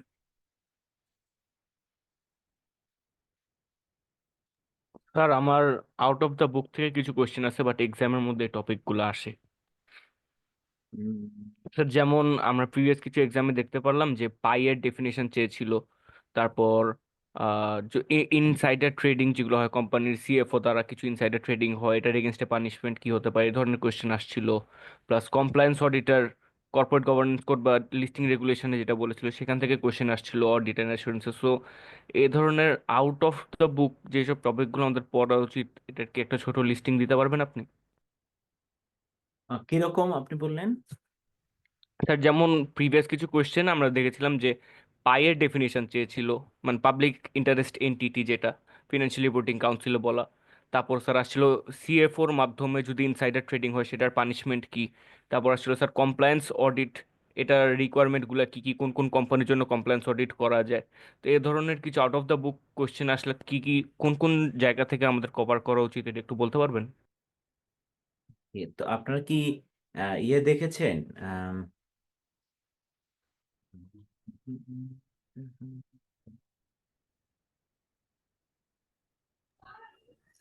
কর্পোরেট গভর্নেন্সের একটা গাইডলাইন আছে তো স্যার, আপনি বলছিলেন তো স্যার এটা। হুম। বলেছিলাম, সিকিউরিটি এক্সচেঞ্জের একটা কর্পোরেট গভর্নেন্সের গাইডলাইন আছে স্যার। হুম, বিসেকের একটা কর্পোরেট গভর্নেন্স নোটিফিকেশন আছে। So, আমি যখন সিলেবাসের কথা বলেছিলাম তখন আমি বলছিলাম আপনাদেরকে স্টাডি ম্যানুয়াল পড়ার জন্য। বিএসএসসি কর্পোরেট গভর্নেন্স নোটিফিকেশন বলছেন স্যার। হ্যাঁ, তো এখানে কিন্তু আমি বলছিলাম যে বিসেক কর্পোরেট গভর্নেন্স নোটিফিকেশন যেটা আছে বিসেকের, এটা পড়বেন। এখানে অনেক কিছু আছে, সেই জিনিসগুলা থেকে এক্সামে প্রশ্ন আসে। স্যার পাইয়ের ডেফিনেশন তো কর্পোরেট গভর্নেন্সে না, এটা স্যার ফিনান্সিয়াল রিপোর্টিং অ্যাক্ট 2015-টা। হ্যাঁ, তো তাহলে পাই রিলেটেড জিনিসের জন্য তখন ফাইন্যান্সিয়াল রিপোর্টিং অ্যাক্ট যেটা আছে সেটা ওখান থেকে দেখে নিতে হবে। কারণ এই ধরনের এক্সট্রাঅর্ডিনারি জিনিসগুলো জানা থাকা আপনার জন্য ভালো। এটা ভ্যালু অ্যাড করে যে আপনি যখন এরকম ক্রিটিক্যাল প্রশ্ন আসবে বাইরে থেকে, দেখবেন বেশিরভাগ স্টুডেন্ট অ্যান্সার করতে পারবে না, বাট আপনি অ্যান্সার করতে পারবেন। এটার কারণেই আপনি অন্য যে সেকশনগুলা, ওই সেকশনগুলোতে আপনি খুব ভালো মার্ক পাবেন, কারণ আপনার এক্সামিনার যে থাকবে তার আপনার প্রতি একটা ইমপ্রেশন, খুব ভালো ইমপ্রেশন ক্রিয়েট হবে যে এই জিনিসটা ও পারছে, বা এরকম 4-5 জন পারছে, বাকি কেউই পারে নাই। তখন এই স্টুডেন্টগুলো অন্যগুলাতেও খুব ভালো মার্ক পায়। বুঝতে পেরেছেন? এমন হতে পারে এই পার্ট ছাড়াই হয়তো বা আপনার একটা ভালো মানে 80% বা 90% অ্যান্সার করে ফেলছেন, কিন্তু কেউ যদি এটা অ্যান্সার করে তাহলে সে খুব ভালো একটা ইমপ্রেশন ক্রিয়েট করতে পারবে আর কি। স্যার তাহলে এই ফিনান্সিয়াল রিপোর্টিং অ্যাক্টও কভার করলাম, কর্পোরেট গভর্নেন্সটা স্যার আরো কিছু এডিশনাল আছে কারণ যদি চেঞ্জ হয় ইন কেস। আর এডিশনাল কিছু বাইরে থেকে, না বাইরে থেকে আর কোনো কিছু আমি দেখি না এরকম। বাইরে থেকে বিসেকের কর্পোরেট গভর্নেন্স নোটিফিকেশনটা ইম্পর্টেন্ট ছিল। আর আপনি ফাইন্যান্সিয়াল রিপোর্টিং অ্যাক্ট থেকে আপনি এরকম ইম্পর্টেন্ট অডিট রিলেটেড 2-4টা যে পায়ের ডেফিনেশন বা এরকম যেগুলো আছে একটু দেখে নেবেন। ম্যানুয়াল তো পড়ছেন, ব্যাস কোশ্চেন দেখবেন। আর আপনি অডিট রিপোর্ট, বিভিন্ন ধরনের অডিট রিপোর্ট কিভাবে রাইট আপটা করছে বা কি ইস্যুগুলো কোথায় কিভাবে কভার করছে পড়লে খুব ভালো আইডিয়া পাবেন আপনি, ঠিক আছে? আর আপনি ব্যাংক এবং ইন্স্যুরেন্স কোম্পানির অডিট রিপোর্ট একটা একটা করে দেখবেন। শুধু অডিট রিপোর্টই দেখবেন, কি লিখছে, কিভাবে লিখছে, ফরম্যাটিংটা কিভাবে হচ্ছে, এটা একটু দেখবেন, ঠিক আছে? আর আইসা যেগুলো দিলাম সেই আইসাগুলো পড়বেন। সো এখান থেকে specially opening balance, comparatives, audit report, materiality, management representation letter, এই জিনিসগুলো রিলেটেড যে আইসাগুলো আছে ওগুলো বেশ ইম্পর্টেন্ট আর কি। স্যার আরেকটা দেখেছিলাম যে ইন্টারন্যাশনাল অ্যাকাউন্টিং স্ট্যান্ডার্ডস এর কিছু রুল দিয়ে দেয় বা কিছু ডেফিনেশন দিতে বলে, যেমন contingency liability, contingent asset. Sir এই ধরনের কি কি ডেফিনেশন পড়া উচিত? এইটা আমি যেটা করতাম বুঝছেন, ওই আম, ধরেন আপনার কি বলে, আমরা ওই যে আপনাদের এই সময় এই জিনিসগুলা আপনারা জানেন কিনা জিনিসটা, লাইক গ্লোসারি। তো গ্লোসারি বুক পাওয়া যায়, বিজনেসের গ্লোসারি, অ্যাকাউন্টিং গ্লোসারি বুক পাওয়া যায়। বুঝতে পারছেন? কি বলে, আমরা এই যে ভোকাবুলারির বই ছিল না, মিনিং এটাকে কি বলতো?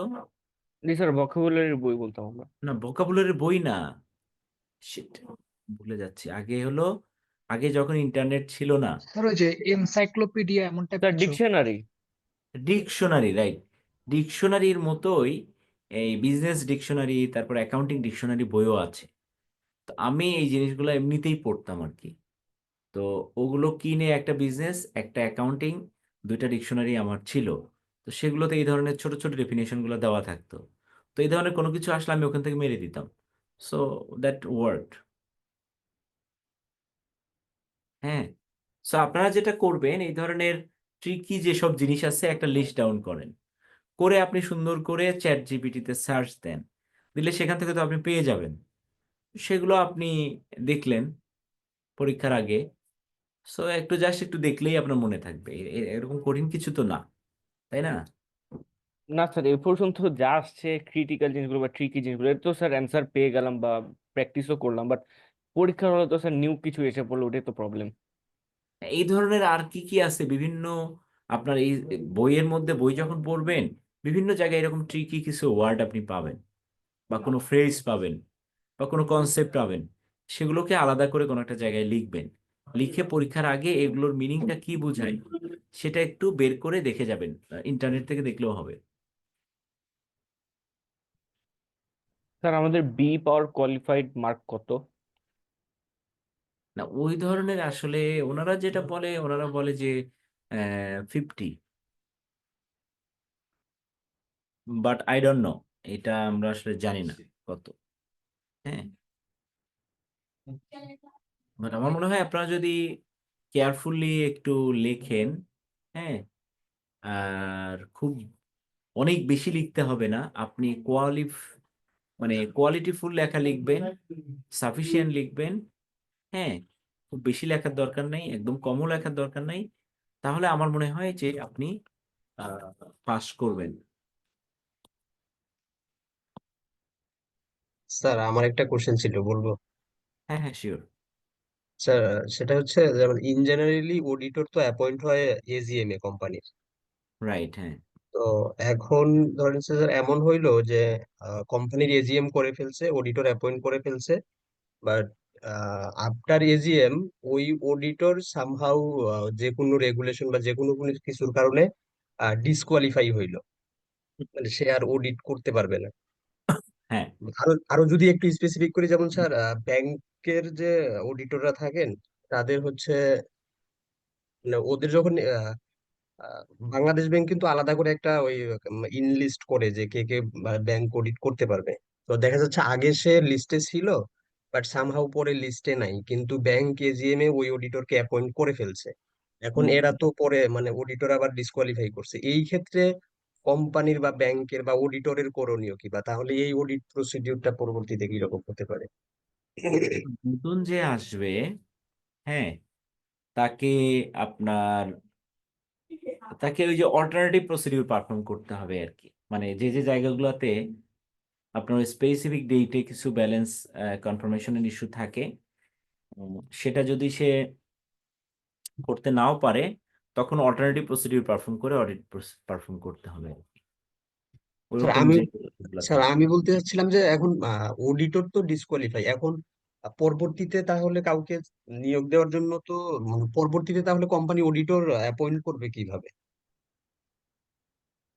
পরবর্তীতে মানে অডিটর তো ওদের কোম্পানির এজিএম এ অডিটর অ্যাপয়েন্ট করা ছিল, বাট পরে হুম, এসে অডিটর ডিসকোয়ালিফাই করছে, দ্যাটস ওয়াই এই অডিটর আর অডিটটা করতে পারতেছে না। এখন তো কোম্পানির আর এজিএম করার সুযোগ নেই ফার্দার। ইজিএম করবে, ইজিএম মানে এজিএম এ যে জিনিসগুলো কাভার হয়, সেই জিনিসগুলো যদি এজিএম পার হয়ে যায়, এজিএম এ করতে পারে নাই বা কোনো কারণে মিস আউট হয়েছে, অথবা করছিল ডিফারেন্ট সিচুয়েশন, ওই একই সিচুয়েশন উদ্ভব হয়েছে, ওগুলো কাভার করার জন্য তো ইজিএম করার পারমিশন আছে, ইজিএম করবে। তাহলে স্যার ইজিএম করে আবার নতুন অডিটর অ্যাপয়েন্ট করবে এরকম? হ্যাঁ, ইজিএম করে তারা নতুন অডিটর অ্যাপয়েন্ট করবে। এটা তো এই সিচুয়েশন তো বছরে, মানে কয়েক বছরেও হয়তো একবার হয় না, তাই না? এটা তো রেগুলার ইভেন্ট না, জি sir. It can be covered through EGM. Okay sir, thank you. Okay, আর কারো কোনো প্রশ্ন আছে কিনা? সেলফ ইন্টারেস্টেড থ্রেট আর সেলফ রিভিউ থ্রেট, এই দুইটা একটু কনফ্লিক্ট লেগে যায় স্যার। আচ্ছা, সেলফ ইন্টারেস্ট থ্রেটটা কি? ধরেন আপনি অডিট করছেন একটা ব্যাংক, হ্যাঁ, তো বা কোনো একটা কোম্পানি অডিট করছেন আপনি,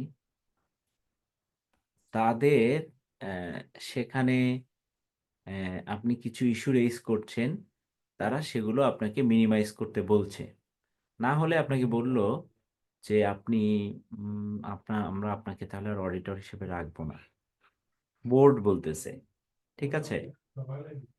আপনার টোটাল যে অডিট থেকে যে আপনার ইনকাম আছে, তার ধরেন আপনি হয়তো 30-40টা ক্লায়েন্ট আপনি অডিট করেন, ঠিক আছে? তার মধ্যে এই একটা ক্লায়েন্ট থেকে আপনার টোটাল আয়ের হয়তো 25% আসে, টোটাল আয়ের 25%, হ্যাঁ, অথবা 20%, লেটস সে 20%। তো আপনার যদি এই ক্লায়েন্টটাকে আপনার যে ইন্ডিপেন্ডেন্স অ্যাপ্লাই করে আপনি তার যে আহ, তাকে যে অ্যাকাউন্টিং ট্রিটমেন্ট দিতে বললেন বা তার যে ইস্যু আপনি রেজ করলেন, সেটা তারা আপনাকে ম্যানেজ করার চেষ্টা করলো, না করলে আপনার এই ক্লায়েন্টটা চলে যাবে, চলে গেলে আপনার টোটাল যে ইয়ারলি ইনকাম তার 20% ইনকাম আপনার কমে যাবে। তাহলে এখানে আপনার এটাকে আপনি কি বলবেন? এটা একটা সেলফ ইন্টারেস্ট। এটা একটা সেলফ ইন্টারেস্ট রেট, বিকজ এখানে ফাইন্যান্সিয়াল একটা ইনভলভমেন্ট আছে। আচ্ছা, এটা হলো self interest rate. Self review rate হলো, ধরেন আপনার ফার্মের অন্য কোনো পার্টনার বা আপনি একটা কোম্পানির ফাইন্যান্সিয়াল স্টেটমেন্ট প্রিপারেশন করেছেন, অথবা তাদের কোনো একটা ভ্যালুয়েশনের কাজ করেছেন, অথবা অন্য কোনো একটা পেরোলের কাজ করেছেন। হ্যাঁ, তো এগুলো আপনি করেছেন। আবার আপনি অ্যাজ অ্যান অডিটর অডিট করতে গেলেন, আর অন্য পার্টনার হয়তো গেল, তো করে গিয়ে আপনি আপনার ফার্ম ফাইন্যান্সিয়াল স্টেটমেন্ট প্রিপেয়ার করেছে, সো আপনি গিয়ে নিশ্চয়ই তার ভুলগুলো ধরবেন না, কারণ আপনার ফার্মে করছে। এখন যদি বলেন এগুলো এগুলো ভুল হয়েছে, তাহলে মানে আপনার কাজই আপনি রিভিউ করছেন। সো এটাকে বলে হলো সেলফ রিভিউ থ্রেট। সো এরকম সময় হলে তখন দেখা যাবে নিজেই যেহেতু ওই কাজটা করেছে বা এই ফার্মেরই অন্য কেউ করেছে, তখন এই ভুলগুলাকে সে আইডেন্টিফাই করবে না অ্যাজ অ্যান অডিটর। এটা হলো সেলফ রিভিউ। রিভিউ আসে কাজের ক্ষেত্রে, একই কাজ আপনি অথবা আপনার ফার্মের কেউ করেছে, আপনি আবার অডিটর হিসেবে গেছেন, তাহলে আপনি কিন্তু ওগুলো ধরবেন না। আবার সেলফ ইন্টারেস্ট থ্রেট হলো আপনার ফাইন্যান্সিয়াল ইনভলভমেন্ট আছে, ফাইন্যান্সিয়ালি আপনি ইম্প্যাক্টেড হতে পারেন কোনো একটা প্রপার অ্যাকাউন্টিং ট্রিটমেন্ট সাজেস্ট করতে গিয়ে বা করতে গেলে। তো সেক্ষেত্রে আপনি দেখলেন যে এটাতে আপনার ফাইন্যান্সিয়াল ক্ষতি হয়, তো ক্ষতিকে অ্যাভয়েড করার জন্য আপনি নিজে আপনার বিসর্জন দিলেন, আপনি আপনার কি বলে আপনার ইথিক্সকে। এটাই হলো আপনার সেলফ ইন্টারেস্ট। এখন পার্থক্যটা বুঝতে পারছেন? মানে এখানে তো ফাইন্যান্সিয়াল ইনভলভমেন্ট দিয়ে চিন্তা করবো নাকি স্যার ইথিক্স দিয়ে চিন্তা করবো স্যার এটা? না, দুই ফাইন্যান্সিয়াল ক্ষেত্রে ইন্টারেস্টটা তো আগে আসবে। না, ফাইন্যান্সিয়াল ফিনান্সিয়াল ইন্টারেস্ট তো স্যার রিভিউ থ্রেটের ক্ষেত্রেও ফাইন্যান্সিয়াল ইন্টারেস্ট আছে এখন। দুটো জায়গাতেই ইথিক্স আছে। হুম, হ্যাঁ, আপনি বলেন, মানে আপনি তাহলে কি বলতে চাচ্ছেন? আমি বলতে চাচ্ছি যে স্যার এখন সেলফ ইন্টারেস্ট যেটা আর কি বললেন আর কি, যে এক্সাম্পলটা দিলেন যে স্যার ইন্ডিপেন্ডেন্ট ওপিনিয়ন সে দিচ্ছে না, না দেওয়ার ফলে তার কাজ চলে যাওয়ার ভয় আর কি।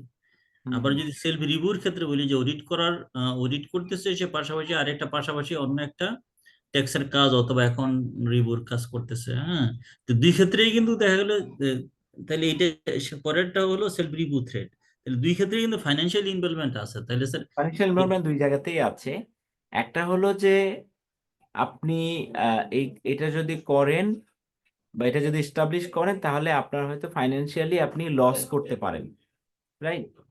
আর একটা হলো একই কাজ আপনি করছেন, করে আপনি অডিট করতে গেছেন, তখন আপনি আপনার ভুলটা ধরবেন না, কারণ ওটার পেমেন্ট তো আপনি পেয়েই গেছেন, সেটা সমস্যা নেই, পেমেন্ট রিলেটেড ইস্যু না।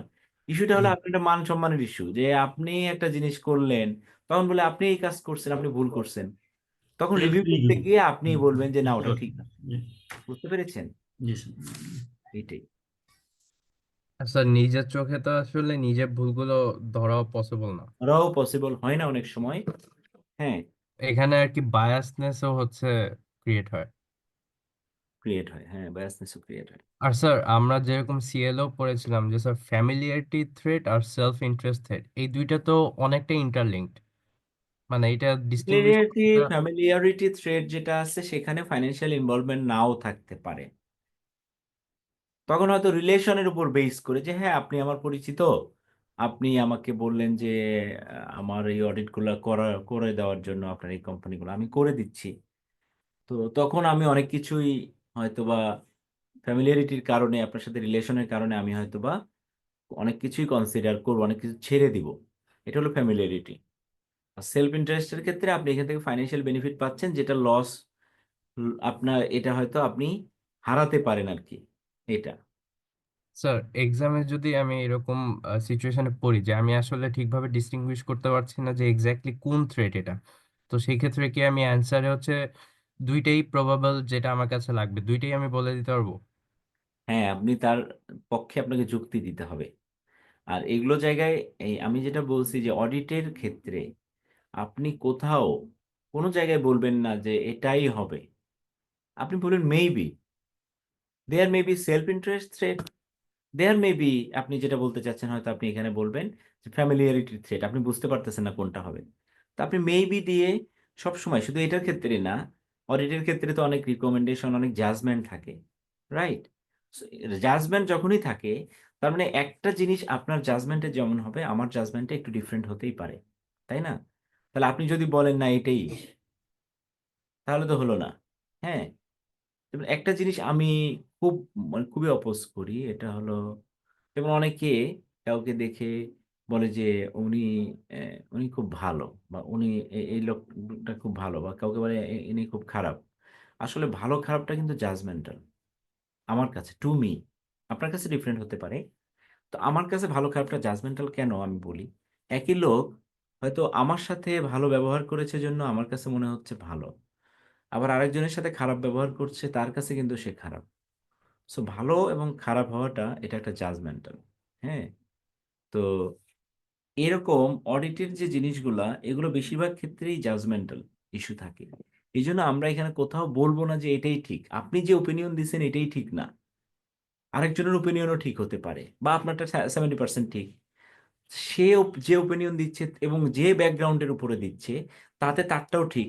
এই জন্য আপনি অলওয়েজ আপনি লিখবেন মানে মেবি এরকম হতে পারে, এটা এরকম হতে পারতো এই ব্যাকগ্রাউন্ডে হলে, এটা এরকম হতে পারে, এইভাবে আপনি সবসময় হতে পারে এরকম লিখবেন। ঠিক আছে, আপনি কখনোই বোঝাতে যাবেন না আপনি যা বলতেছেন সেটাই ঠিক, তাহলে কিন্তু আপনি এটাতে মানে মার্ক কিন্তু পাওয়ার ক্ষেত্রে ঝামেলায় পড়তে পারেন। স্যার, যে কোশ্চেনটা আমি পুরোপুরি কনফিডেন্ট যে এখানে ধরেন সেলফ রিভিউ থ্রেড হবেই হবে, হুম, ওখানেও কি মেবি দিব? ওখানেও মেবি বলবেন আপনি, কারণ এখানে ঠিক অন্য আছে স্যার, ধরনের ওকে। থ্রিভিউ থ্রেড হতে পারে, হবেই যে এটা কিভাবে আপনি বলবেন যে হবেই? মানে আপনার সাথে আমার পরিচিত আছে, ভালো রিলেশন আছে, তাই বলে আমি অডিট করতে গিয়ে যে আপনাকে ছাড় দেবই, এটা আপনি কিভাবে বলতে পারেন? বলতে পারেন আপনি এটা যে না আমি ছাড় দিবই আপনাকে? সেটা তো বলতে পারেন না। না স্যার, ধর বাট স্যার ওই যে দেখা গেল যে আমাদের সাথে যে সিনারিওটা দেওয়া থাকবে স্যার, ওখানে মানে ইজিলি বোঝা যাচ্ছে যে এটা সেলফ রিভিউ থ্রেডেই পড়ছে স্যার, তখন আর কি স্যার? সো তখন আপনি বলবেন যে it it falls on self review threat, এরকম বলতে পারেন। হ্যাঁ, it seems that it has fall on self review threat, or এভাবে লিখতে পারেন, মানে এমন টেকনিক্যালি লিখবেন আপনি এক্স্যাক্টলি বলছেন না যে এটাই হয়েছে। হ্যাঁ, সো আপনাকে ট্রাই করতে হবে যতটুকু জি জি স্যার, বুঝতে এক্সাক্ট পারছি স্যার। ওয়ার্ডিং ইউজ করা যায়, স্পেশালি অডিটের ক্ষেত্রে স্যার। সবসময় একটু মানে টেকনিক্যালি অ্যান্সার করতে হবে। থ্রেড জি থেকে কোশ্চেন আসে তো স্যার, একটু থ্রেড আরেকটু স্যার, একটু যেহেতু আছে 5টা থ্রেড, একটু একটু কাইন্ডলি একটু আরেকটু রিপিট করেন না স্যার আজকে। আচ্ছা, আমরা তো একটা বললাম, সেলফ রিভিউ থ্রেড বললাম, এখানে কারো কোনো প্রশ্ন আছে কিনা? স্যার, প্রশ্নটা বলতে এই ইভ্যালুয়েটর যিনি আমার এক্সামের খাতা যিনি চেক করবেন, স্যার ওনার কি মাইন্ডসেট সেম থাকবেন, নাকি উনি আমার থেকে এক্সপেক্ট করবেন যে আমি একদম স্ট্রিট ফাস্ট বা ব্ল্যাক অ্যান্ড হোয়াইট অ্যান্সার লিখি? না না, ওইরকম কোনো স্ট্রেট ফরওয়ার্ড ওনারা এক্সপেক্ট করবেন না।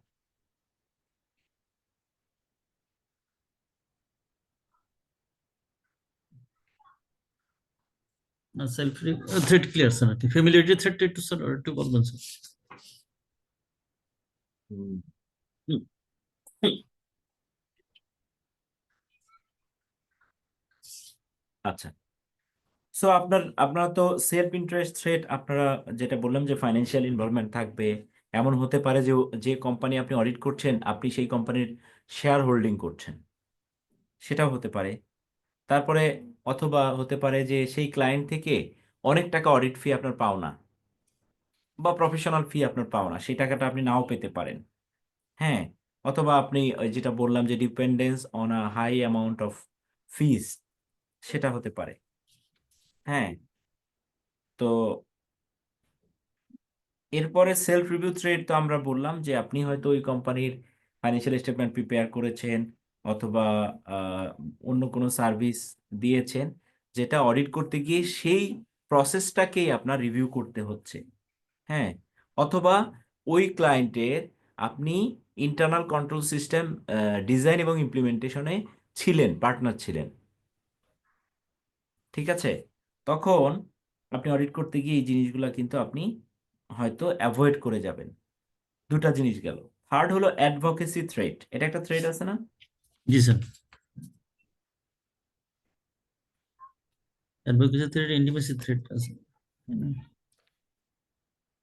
তো আপনি ধরেন কোনো একটা ফাইন্যান্সিয়াল নেগোসিয়েশনে, অনেক সময় বড় ফাইন্যান্সিয়াল নেগোসিয়েশনে আপনার কোম্পানিগুলা আপনার চার্টার্ড অ্যাকাউন্ট্যান্টদেরকে দের হেল্প নেয়, খুব বড় বিগ বিগ ডিলে।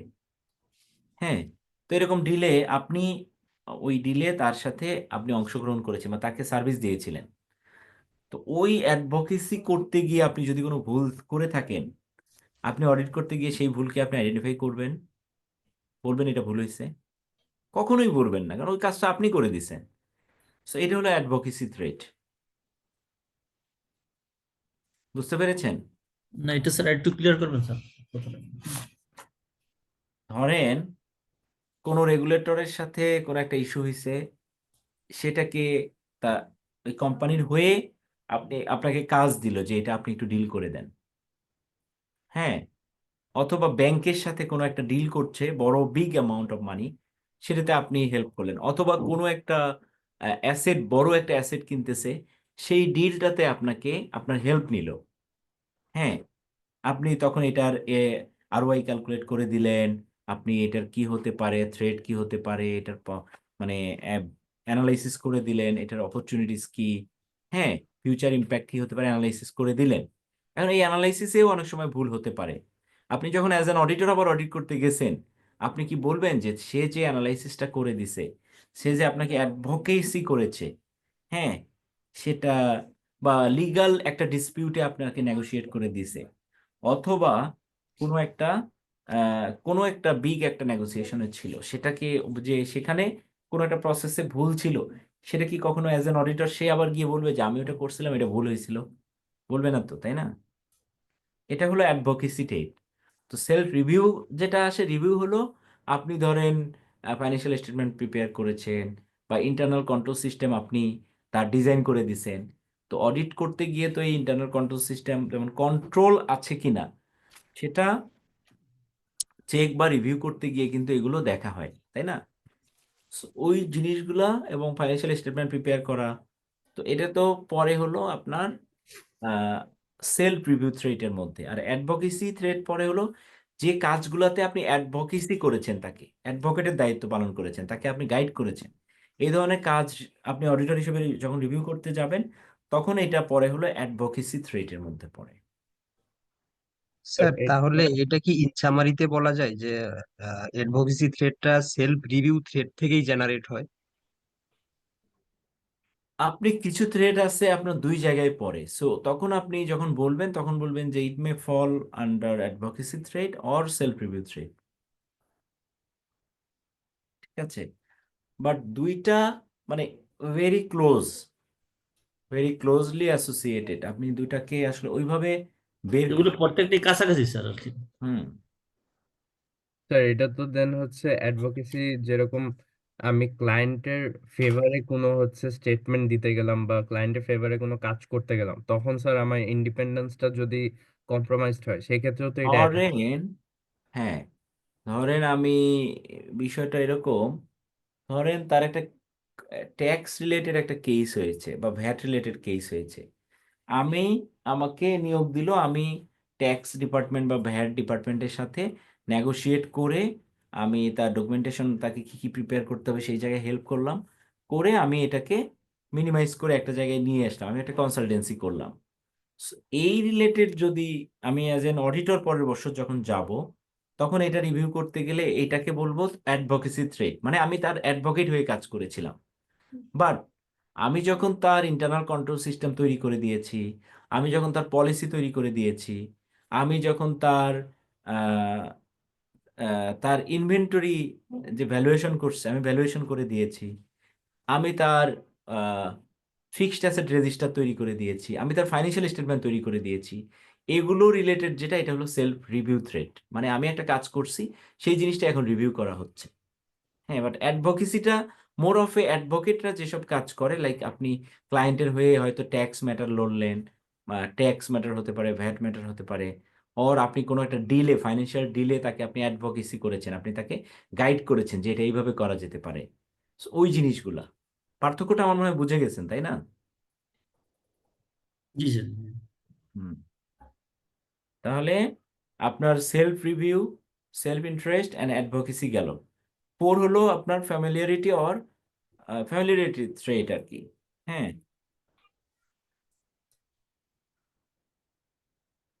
আপনার একটা ক্লায়েন্টে অনেক দিন ধরে যখন অডিট করবেন, তখন তার স্টাফদের সাথে আপনার খুব ভালো রিলেশন তৈরি হয়। এটা কিন্তু বলে ফ্যামিলিয়ারিটি থ্রেট। ঠিক আছে? তার সাথে ওই অডিট টিমের মেম্বারের সাথে বা সিগনিফিক্যান্ট কারোর সাথে আহ, ওই ক্লায়েন্টের ফাইন্যান্স টিমের বা এরকম যে ফাইন্যান্স টিমের বা ম্যানেজমেন্টে খুব ভালো রিলেশনশিপ, পার্সোনাল রিলেশনশিপ থাকতে পারে। বন্ধু হতে পারে, ফ্যামিলি মেম্বার হতে পারে, এনিথিং ক্যান বি, মানে যেটাতে ফ্যামিলিয়ারিটি থাকে আর কি। তো এটাকে বলে হলো ফ্যামিলিয়ারিটি থ্রেট।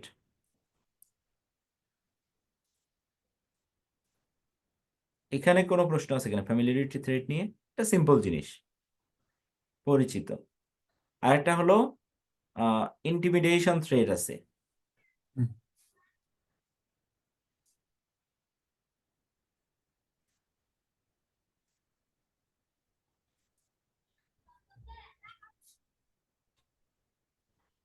ধরুন আপনার ডিসএগ্রিমেন্ট হয়েছে উইথ দ্য ম্যানেজমেন্ট। সে বলল যে আপনি আপনাকে যেভাবে বলছে এইভাবে করেন, না হলে আপনি নেক্সট ইয়ারে আপনাকে অডিটর হিসেবে রাখবো না। অর আপনি হয়তো অডিট এঙ্গেজমেন্ট ম্যানেজার, আপনি কোয়ালিফাই করেছেন। নর্মালি কি হয়, ক্লায়েন্টে যারা সিনিয়র পজিশনে থাকে তারা তো আমাদেরই সিনিয়র, তাই না? ওখানে ধরুন চার্টার্ড অ্যাকাউন্ট্যান্ট, আমরা চার্টার্ড অ্যাকাউন্ট্যান্ট হয়েছি, এখন এখন এঙ্গেজমেন্ট ম্যানেজার হিসেবে কাজ করছি। সামনে হয়তো আমি কর্পোরেটে চলে যাব। তো ওইখানে যে ধরেন সিএফও বা ফাইন্যান্স ডিরেক্টর আছে, আমি তো নিশ্চয়ই তার সাথে নেগেটিভ রিলেশন ক্রিয়েট করতে চাইবো না। অনেক সময় এরকমই হয়, তাই না? হ্যাঁ, তখন ওই জায়গা থেকে অনেক সময় দেখা যায়, বা সে বললো তোমার তুমি এটা ইয়ে করো, এগুলো সুন্দরভাবে কমপ্লিট করো অডিটটা। টেকনিক্যালি বললো যে এগুলো বাদ দাও, এগুলো সব ছেড়ে টেড়ে দিয়ে অডিটটা কমপ্লিট করো, আর সামনে আমরা তো এই ভালো পজিশনে, এই পজিশনে লোক নিচ্ছি, আমি প্ল্যান করছি তোমাকে নিয়ে আসবো এখানে। তখন দেখা গেল আপনি, আরে ভাই বলছে এটা, তাহলে তো ঠিক আছে, ছেড়ে দিয়ে সামনে তো ভালো একটা জব পাচ্ছি। So, এরকম অনেক সময় হয়, এটাকে বলে ইন্টিমিডেশন থ্রেট। স্যার এটা তো আবার সেলফ ইন্টারেস্টেও চলে যাচ্ছে। হ্যাঁ, ওই যে বললাম না, একাধিক জায়গায় যায় বেশিরভাগ থ্রেটই। হ্যাঁ, তো ইন্টিমিডেশনও হতে পারে, সেলফ ইন্টারেস্ট থ্রেটও হতে পারে। অথবা স্যার ওই যে লেটস সে আমার ক্লায়েন্টের যে ডাইরেক্টর, এটা মানে আমি একটা স্যারই বলেছিল আমাদের যে এরকম একটা কোম্পানির ডাইরেক্টররা যে হচ্ছে মানে খুবই পাওয়ারফুল বা খুবই পলিটিক্যালি ওয়েল অফ কানেকশনস আছে, তো তারা আর কি আমাকে বললো যে আপনি যদি কোনো ক্লিন রিপোর্ট না দেন তাহলে আপনার খবর করে দেবো। তো হুম। স্যার এটাও তো ইন্টিমিডেশন থ্রেট। হুম, এটাও এটাও সেম।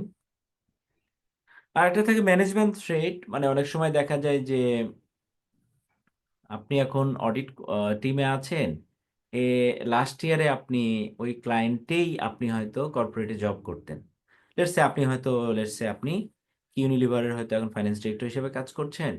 আপনি হয়তো নেক্সট ইয়ারে গিয়ে অডিট ফার্মে হয়তো কেপিএমজিতে জয়েন করলেন আপনি অ্যাজ এ ডিরেক্টর। তো আপনি যখন অডিটটা করতে যাবেন, হ্যাঁ, টিমে আছেন, তার মানে এখানে কিন্তু এটাকে বলে ম্যানেজমেন্ট ট্রেট আর কি। হ্যাঁ, যে সেখানে ছিল ওই ক্লায়েন্টে, এখন হয়তো সে অডিট ফার্মে চলে আসছে। সো তখন হয়তো চাইবে না যে এই ধরনের কোনো যদি বিগ কোনো ইস্যুস আসে সেটাকে ধরতে, সেটাকে ছেড়ে দেওয়ার ট্রাই করবে আর কি। সো এটাকে বলে ম্যানেজমেন্ট থ্রেট।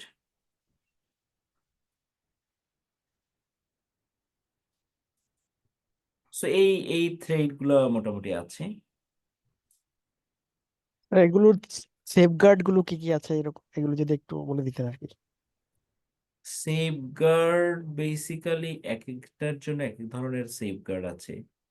লেটস সে আমরা যদি বলি যে ধরেন self interest threat, self interest থ্রেটের ক্ষেত্রে আপনি ধরেন কোনো একটা ক্লায়েন্টে অডিট করতে যাচ্ছেন, সেখানে যদি আপনার if you are shareholder এই ধরনের কেউ যদি থাকে, তাকে অডিট টিম থেকে রিপ্লেস করা। বুঝতে পারছেন? জি স্যার। সেফগার্ডস তো ইন জেনারেল দুই ধরনের, মানে সেফগার্ডস ক্রিয়েটেড বাই প্রফেশন আর একটা সেফগার্ডস in the work environment. Work environment, হ্যাঁ। তো আপনি একটা জিনিস হতে পারে যে আপনি প্রফেশনালি ভেরি হাইলি, ধরেন, মানে প্রফেশনাল, যে আপনি আপনি আনপ্রফেশনাল কোনো কিছু করবেন না, আনএথিক্যাল কোনো কিছু করবেন না। হ্যাঁ, আর প্রফেশনের কিছু জিনিস, প্রফেশনাল কনফিডেন্সিয়ালিটি বা due diligence, due professional care, এগুলোর কথা বলা আছে, সেগুলো আমরা প্রপারলি মেনটেন করেন, এটা হতে পারে। সেকেন্ড হলো বাই, আপনি আপনি ক্রিয়েট করতে পারেন। হ্যাঁ, সেটা হলো লেটস সে কারো যদি এরকম ইন্টারেস্ট থাকে তাকে অডিট টিম থেকে সরায় রাখা, অথবা এই এঙ্গেজমেন্ট পার্টনার চেঞ্জ করে নতুন এঙ্গেজমেন্ট পার্টনার দেওয়া, অথবা আপনি এই অডিট এঙ্গেজমেন্টই নিলেন না, আপনি বললেন যে ভাই আমার এখানে সেলফ ইন্টারেস্ট রেট আছে, I can take this engagement. Clear? মানে আপনার নিতেই হবে, অডিট করতেই হবে, এটা না করলে আপনার চলবেই না, এটাও না। এ ধরনের ইস্যু থাকলে আপনাকে এক সাইড থেকে সরে যেতে হবে। সো আপনাকে হয়তো ইকিউসিআর আপনি নিতে পারেন, যে এঙ্গেজমেন্ট কোয়ালিটি কন্ট্রোল রিভিউয়ার, আপনার ফার্মের অন্য কোনো পার্টনারকে আপনি এঙ্গেজ করতে পারেন ইকিউসিআর হিসেবে। আপনার ফুল অডিটটা হওয়ার পরে উনি পুরোটাকে উনি রিভিউ করবেন অ্যাজ অ্যান ইন্ডিপেন্ডেন্ট পারসন। হ্যাঁ, that can also be an safeguard. তো এরকম প্রত্যেকটা, যেখানে আপনি প্রবলেম দেখবেন, আপনি সেটার সেফগার্ডটা আপনি নিজে চিন্তা করলেই পেরে যাবেন। যদি কোশ্চেনে কোনো কিছু এরকম আসে যে স্পেসিফিক প্রবলেম, তার সেফগার্ডটাও আপনি চিন্তা করবেন যে এরকম প্রবলেম যদি আমার সামনে আসে, আমি এটাকে কিভাবে সলভ করতে পারি। ইজিলি আপনি বুঝে যাবেন যে এই প্রবলেমের জন্য কি সেফগার্ড হওয়া উচিত।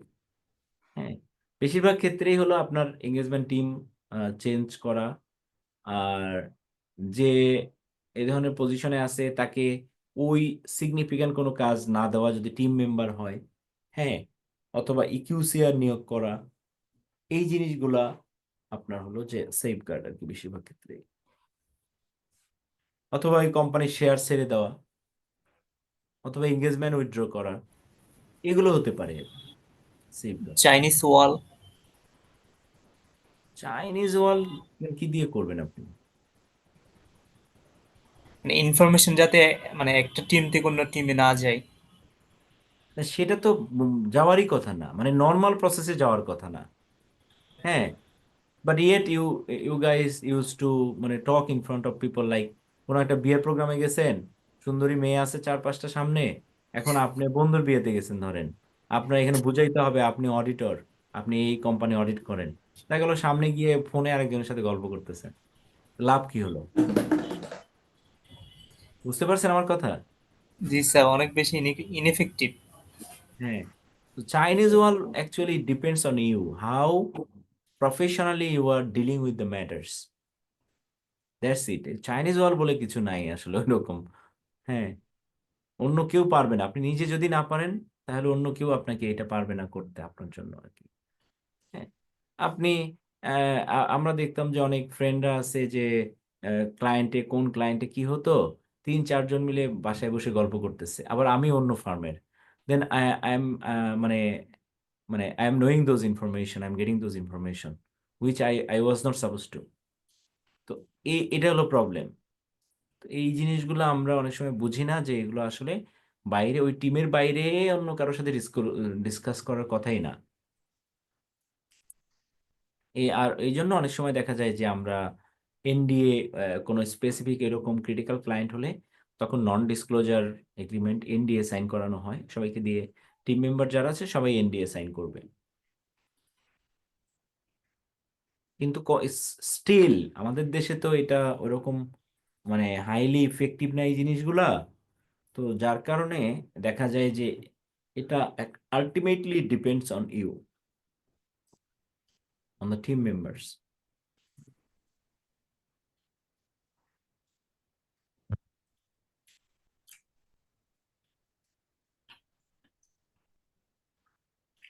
আর কোনো প্রশ্ন আছে কিনা?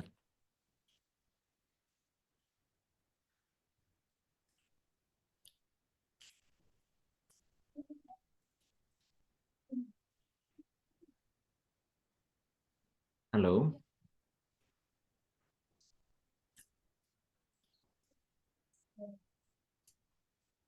আমি স্যার অনেকগুলো ম্যাটেরিয়ালস আপনাদেরকে কিন্তু চ্যাট বক্সে দিয়ে দিয়েছি, আপনারা ওগুলো নিয়ে নিন। আর আমার মনে হয় তাহলে পড়াশোনা করেন, এখন আর আমরা সময় নষ্ট না করি। স্যার আর প্রশ্ন আপনার আপনি যে বিজনেস স্ট্র্যাটেজি আর টেকনোলজির ব্যাপারে একটা ই দিছিলেন, সাজেস্ট করছিলেন, একটা আপনার কাছে একটা শর্ট নোট ছিল, ওটা কি স্যার ই করা যাবে? আমি কি বলে দিছিলাম এটা কিভাবে পড়বেন? যে বলছিলেন যে জি এইগুলা স্যার বলছিলেন চ্যাপ্টারের স্যার। লাস্ট পেজগুলো ই করার জন্য, ওই যে আপনার ওই পেন দিয়ে তারপরে ই করার জন্য লাস্টে যে এইগুলো আছে, সামারি গুলো আছে। প্রিন্ট দিছেন? হ্যাঁ, যে ফার্স্ট ক্লাসে বলছিলেন স্যার। হ্যাঁ, তো এখন কি প্রিন্ট দিয়েছেন ওগুলো? না না স্যার, প্রিন্ট ভাবে গুছিয়ে দিতে পারি নাই তো। ওকে, প্রিন্ট করে ফেলেন প্রত্যেকটা। আমি বলেছিলাম যে প্রত্যেকটা চ্যাপ্টারের যে গ্লোসারি গুলো আছে লাস্টে, জি। গ্লোসারি গুলো প্রিন্ট দিবেন এক সাইডে, আর এক সাইড ফাঁকা রাখবেন। আর এই বইয়ের ওই স্পেসিফিক চ্যাপ্টারে গ্লোসারিতে কি থাকে, মানে ওখানে তো আহ, কি থাকে, সামারি থাকে, চ্যাপ্টার সামারি থাকে, কি কি জি। মডেল এই চ্যাপ্টারে ইউজ করা হয়েছে, ইম্পর্টেন্ট কোন থিওরি গুলো আছে, এগুলো থাকে। সো আপনি পরীক্ষার দিন শুধুমাত্র এই এই যে প্রিন্ট দিয়েছেন যে এইটুকুই জি। পড়বেন। আর আগে একটু চেক করবেন যে ধরেন ওই চ্যাপ্টারটা একটু গো থ্রো করবেন, প্রথম থেকে শেষ পর্যন্ত দেখবেন, মানে পড়তে হবে না, এমনি জাস্ট দেখবেন যে এই চ্যাপ্টারটার যে ইম্পর্টেন্ট যে থিওরি এবং মডেলগুলো আছে সব কি এই সামারিটাতে আসছে কিনা। যেগুলো নাই, ওই যে ব্যাক সাইডে যে ফাঁকা রাখতে বলছি না, আমি বলছি না এক সাইডে প্রিন্ট দিবেন আর এক সাইড ফাঁকা রাখবেন, ওইখানে এগুলো লিখবেন। আর পরীক্ষার দিন এখন তো আপনার পরীক্ষার মনে হয় গ্যাপ থাকে, আবার সবাই সব পরীক্ষাও দেন না। তো পরীক্ষার দিন আপনি শুধুমাত্র এই যে প্রিন্ট দিলেন এটা, শুধুমাত্র এটা পড়বেন ভালো করে। মডেলগুলা কি আছে, থিওরিগুলা কি আছে, কি দিয়েছে, এটা যদি ভালো করে পড়তে মানে মাথার মধ্যে থাকে, তাহলে আপনার কেস তো বই থেকে আসবে না হয়তোবা, কেস তো যে কোনো জায়গা থেকে আসতে পারে, যে কোনো কেস আসতে পারে। বাট এই থিওরিগুলা এই মডেলগুলো কাভার করেই কিন্তু কেস আসবে। তো আপনার থিওরিগুলো যদি মাথায় থাকে, মডেল যদি মাথায় থাকে, তাহলে যে কোনো কেস আসলেই আপনি ওর উপর বেস করে যেটা যেটার মধ্যে পড়ে সেটাতে আপনি ফেলে দিয়ে ওই মডেলের উপর বেস করে আপনি ওটার অ্যান্সার করতে পারবেন, তাহলেই পাস করবেন। এর জন্য আপনার পুরা বই আপনার একদম সবগুলা কেস পড়তে হবে, ইয়ে করতে হবে, এরকম not necessarily. Okay sir, sir thank you sir. প্রিন্টের স্যার ওই একটা অপোজিট সাইড কোশ্চেন যেটা আছে। ফাঁকা থাকবে স্যার, যে স্যার ওই যে প্রিন্টের অপোজিট সাইড যেটা ফাঁকা থাকবে স্যার, ওটার কি কাজ স্যার? ওইটার কাজই তো বললাম যে আপনি ধরেন চ্যাপ্টার 1, এক সাইডে আপনি প্রিন্ট দিলেন তার এই যে সামারিটা, তাই না? আপনি পুরা চ্যাপ্টারটা একটু গো থ্রো করবেন যে এই চ্যাপ্টারে ইম্পর্টেন্ট যে থিওরি এবং মডেলগুলো আছে সবগুলা কি এই সামারিতে আসছে কিনা। যদি কোনো কিছু এরকম থাকে যেটা এই সামারিতে আসে নাই, সেটা ব্যাক সাইডে লিখবেন, নিজেই লিখবেন হাত দিয়ে। ও স্যার ঠিক আছে ঠিক আছে, জি স্যার বুঝতে পেরেছি। হুম। স্যার একটা কোশ্চেন আছে। হ্যাঁ। স্যার কম্পোনেন্ট অডিটর আর হচ্ছে প্রিন্সিপাল অডিটর, মানে হ্যাঁ, জিনিসটা আর হচ্ছে অডিট রিপোর্ট, যে জিনিসটা বুঝি নাই। Audit report. জি স্যার, ওই যে ওইটার সাথেই মানে কম্পোনেন্ট অডিটর যে একটা অডিট রিপোর্ট দেয়, ওইটা হচ্ছে প্রিন্সিপাল অডিটর কিভাবে জাজমেন্ট করে। আচ্ছা, প্রথম হলো আপনাকে দেখতে হবে কম্পোনেন্ট যেটা আছে সেটা আপনার ম্যাটেরিয়ালিটির মধ্যে পড়ে কিনা। আপনি যখন অ্যাজ এ প্যারেন্ট, আপনি প্যারেন্ট কোম্পানি যখন অডিট করবেন, প্যারেন্ট কোম্পানি তো আপনি ম্যাটেরিয়ালিটি ক্যালকুলেট করবেন। আপনাকে কম্পোনেন্টের যে ফাইন্যান্সিয়াল স্টেটমেন্ট আছে, সেই financial statement either balance sheet আর ইনকাম স্টেটমেন্টে যে ফিগার আছে সেগুলো কি আপনার ম্যাটেরিয়ালিটির মধ্যে পড়ে কিনা। যদি না পড়ে, you don't need to bother about that. বুঝতে পেরেছেন? যা ফিগার দিছে ওকে। আপনার যদি ম্যাটেরিয়ালিটি লেটসে আপনার প্যারেন্টের ম্যাটেরিয়ালিটি আপনি ক্যালকুলেট করছেন লেটসে হয়তো $2 million, আপনার যে কম্পোনেন্ট, আপনার যে কান্ট্রি বা সাবসিডিয়ারি আছে সেটা হয়তো এর নিচে, তো এটাতে কি আছে না আছে এটা নিয়ে আপনার সময় নষ্ট করার তো দরকার নেই, ফার্স্ট থিং। আর যদি ম্যাটেরিয়ালিটির উপরে যায়, তাহলে আপনি অডিট করলে কি অডিট প্রসিডিউর পারফর্ম করতেন, সেই ধরনের কিছু টেমপ্লেট আপনি সাবসিডিয়ারি অডিটরকে দিবেন, দিয়ে বলবেন এগুলো পূরণ করো, মানে ওকে দিয়ে কিছু অডিট প্রসিডিউর আপনি পারফর্ম করে নেবেন। ঠিক আছে? তারপরে জি স্যার। এটা যদি আপনি করতে পারেন, করে যদি if you are satisfied along with the documentation that you may ask for some of the documents from the subsidiary auditor, component auditor, You may want to check, or you may go and review the audit file also. You can do it based on the significance. আপনার এটা একটা process থাকে। Initial স্টেজে আপনি তাকে কিছু আপনি dashboard দিয়ে অথবা আপনি কিছু চেক লিস্ট দিয়ে তাকে দিয়ে এটা পূরণ করাবেন, কিছু প্রসিডিউর পারফর্ম করাবেন। করার পর যদি দেখেন যে সব ঠিক আছে, তাহলে আর ফার্দার যাওয়ার দরকার নাই। বাট এগুলো করে যদি দেখেন যে কিছু প্রবলেম আইডেন্টিফাইড হচ্ছে, তখন নেক্সট লেভেলে যাবেন, আরও কিছু প্রসিডিউর পারফর্ম করাবেন। তাও যদি প্রবলেম আইডেন্টিফাইড হয়, তাহলে আপনি ডকুমেন্টেশন চেক করতে পারেন। কারণ এটা এটা আপনি কখন করবেন? ফার্স্ট তো আপনি দেখবেন যে এই কম্পোনেন্টটা ম্যাটেরিয়াল কি না। ম্যাটেরিয়াল যদি হয়, তাহলেই তো আপনি দেখবেন, না হলে তো আর দেখবেন না। তখন এগুলো প্রসিডিউর পারফর্ম করে তারপরে ওখান থেকে যে তারা যে অডিট রিপোর্ট ইস্যু করেছে, যদি এমন হয় যে আপনি যে প্রসিডিউরগুলো পারফর্ম করালেন, সেগুলো করার পরে অনেকগুলো ম্যাটেরিয়াল মিসস্টেটমেন্ট আসছে, অথচ সে অডিট ওপিনিয়ন দিয়েছে হয়তো আনকোয়ালিফাইড, তখন তো আপনি ওকেই ধরবেন যে তুমি কিভাবে আনকোয়ালিফাইড অডিট ওপিনিয়ন দিলা, তোমার তো এই প্রবলেমগুলো আইডেন্টিফাইড এখন হলো, তুমি তাহলে কিভাবে অডিট প্রসিডিউর পারফর্ম করছো। তারপর কম্পোনেন্ট অডিটর কিভাবে অডিট প্রসিডিউর পারফর্ম করছে, সেই প্রসেসটা দেখা। যদি দেখে বুঝেন যে ও যে অডিট প্রসিডিউর পারফর্ম করেছে, দ্য প্রসিডিউর ইজ রাইট, হ্যাঁ, তাহলে আপনি ওটার উপর রিলাই করতে পারেন। আর যদি মনে করেন যে না, ইটস নট রাইট, তখন আপনি ওকে দিয়ে কিছু প্রসিডিউরও পারফর্ম করাতে পারেন, অথবা আপনি নিজে গিয়ে অডিট প্রসিডিউর পারফর্ম করতে পারেন। জি স্যার। আচ্ছা, একজন বলছেন যে how to review quickly full book of audit and assurance.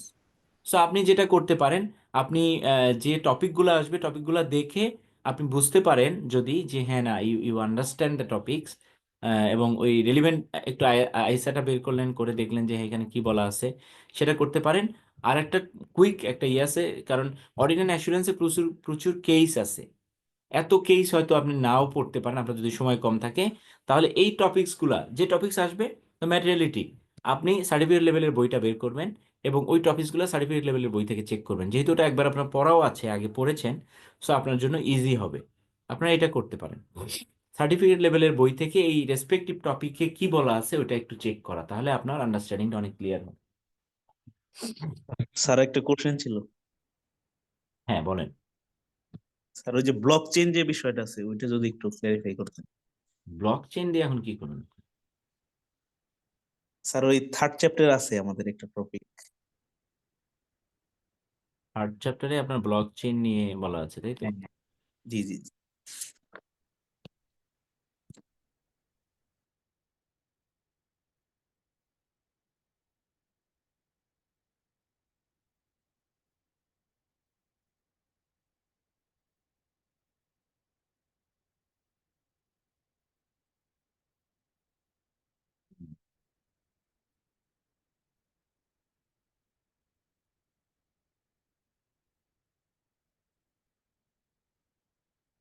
Climate change and sustainability, তারপর টেকনোলজিক্যাল অ্যাডভান্সমেন্টে ব্লক চেইনের কথা বলা আছে আর কি। জি স্যার।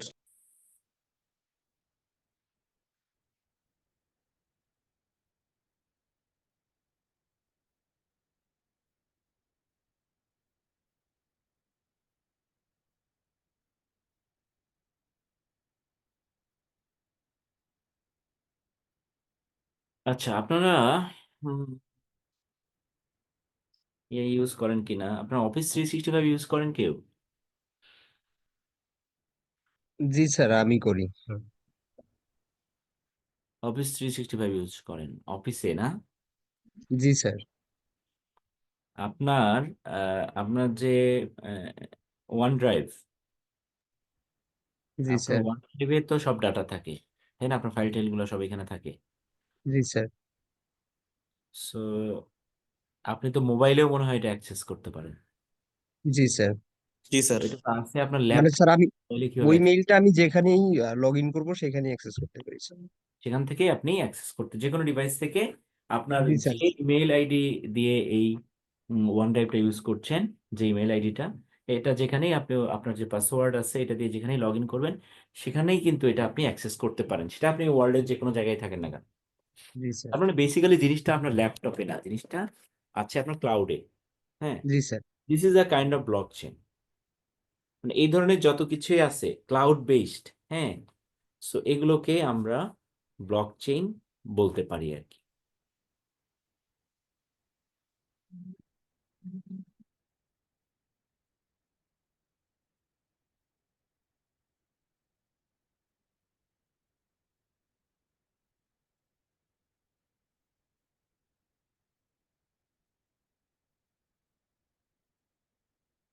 এখানে আর একটা জিনিস আমি দেখেছি, আমি ইয়েতে কাতারে যখন অডিট করতাম, একটা ওদের হলো গ্রুপ অফ কোম্পানিজ, তো অনেক কান্ট্রিতে ওদের অপারেশন আছে।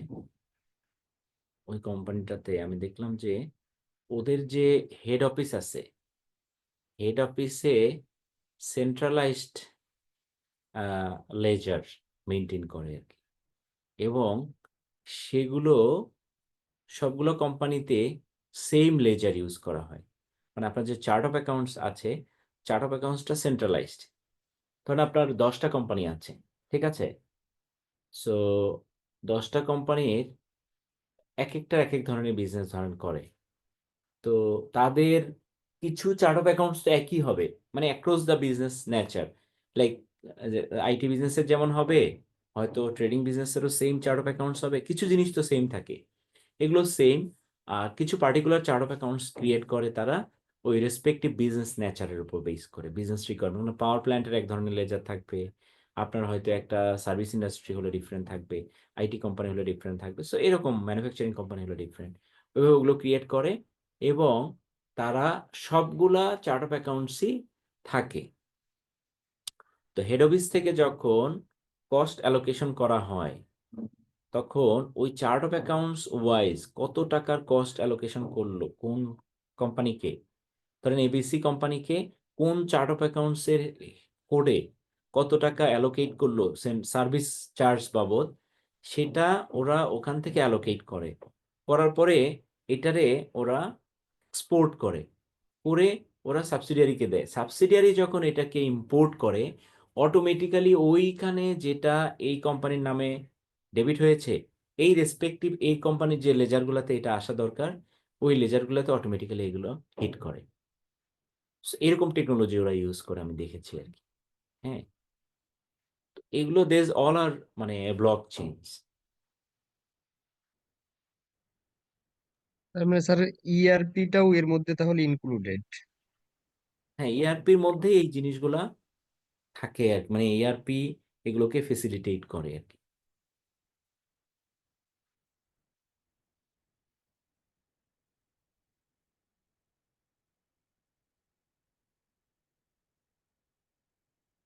তো আপনি নেটওয়ার্কের মধ্যেই এক এক জায়গা থেকে অন্য জায়গায়, এক কম্পিউটার থেকে অন্য কম্পিউটারে আপনি ডাটা ট্রান্সফার করা বা আপনার কোনো একটা ট্রানজেকশন প্রসেসিং করা, এটা আপনি সিকিউরলি করতে পারছেন। রাদার দেন আপনার যদি এটা ফিজিক্যাল একটা প্রসেস হতো, তাহলে এখানে অনেক ভুল হওয়ার চান্স থাকতো, এরর হওয়ার চান্স থাকতো।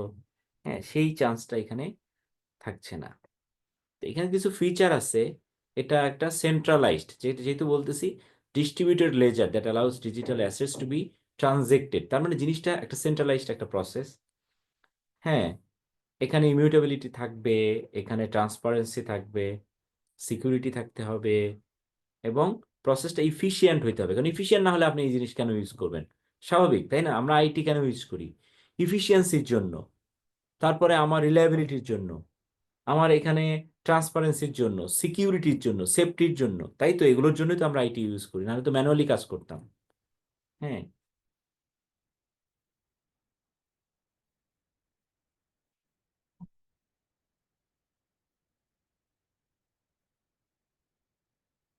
ওকে। তারপর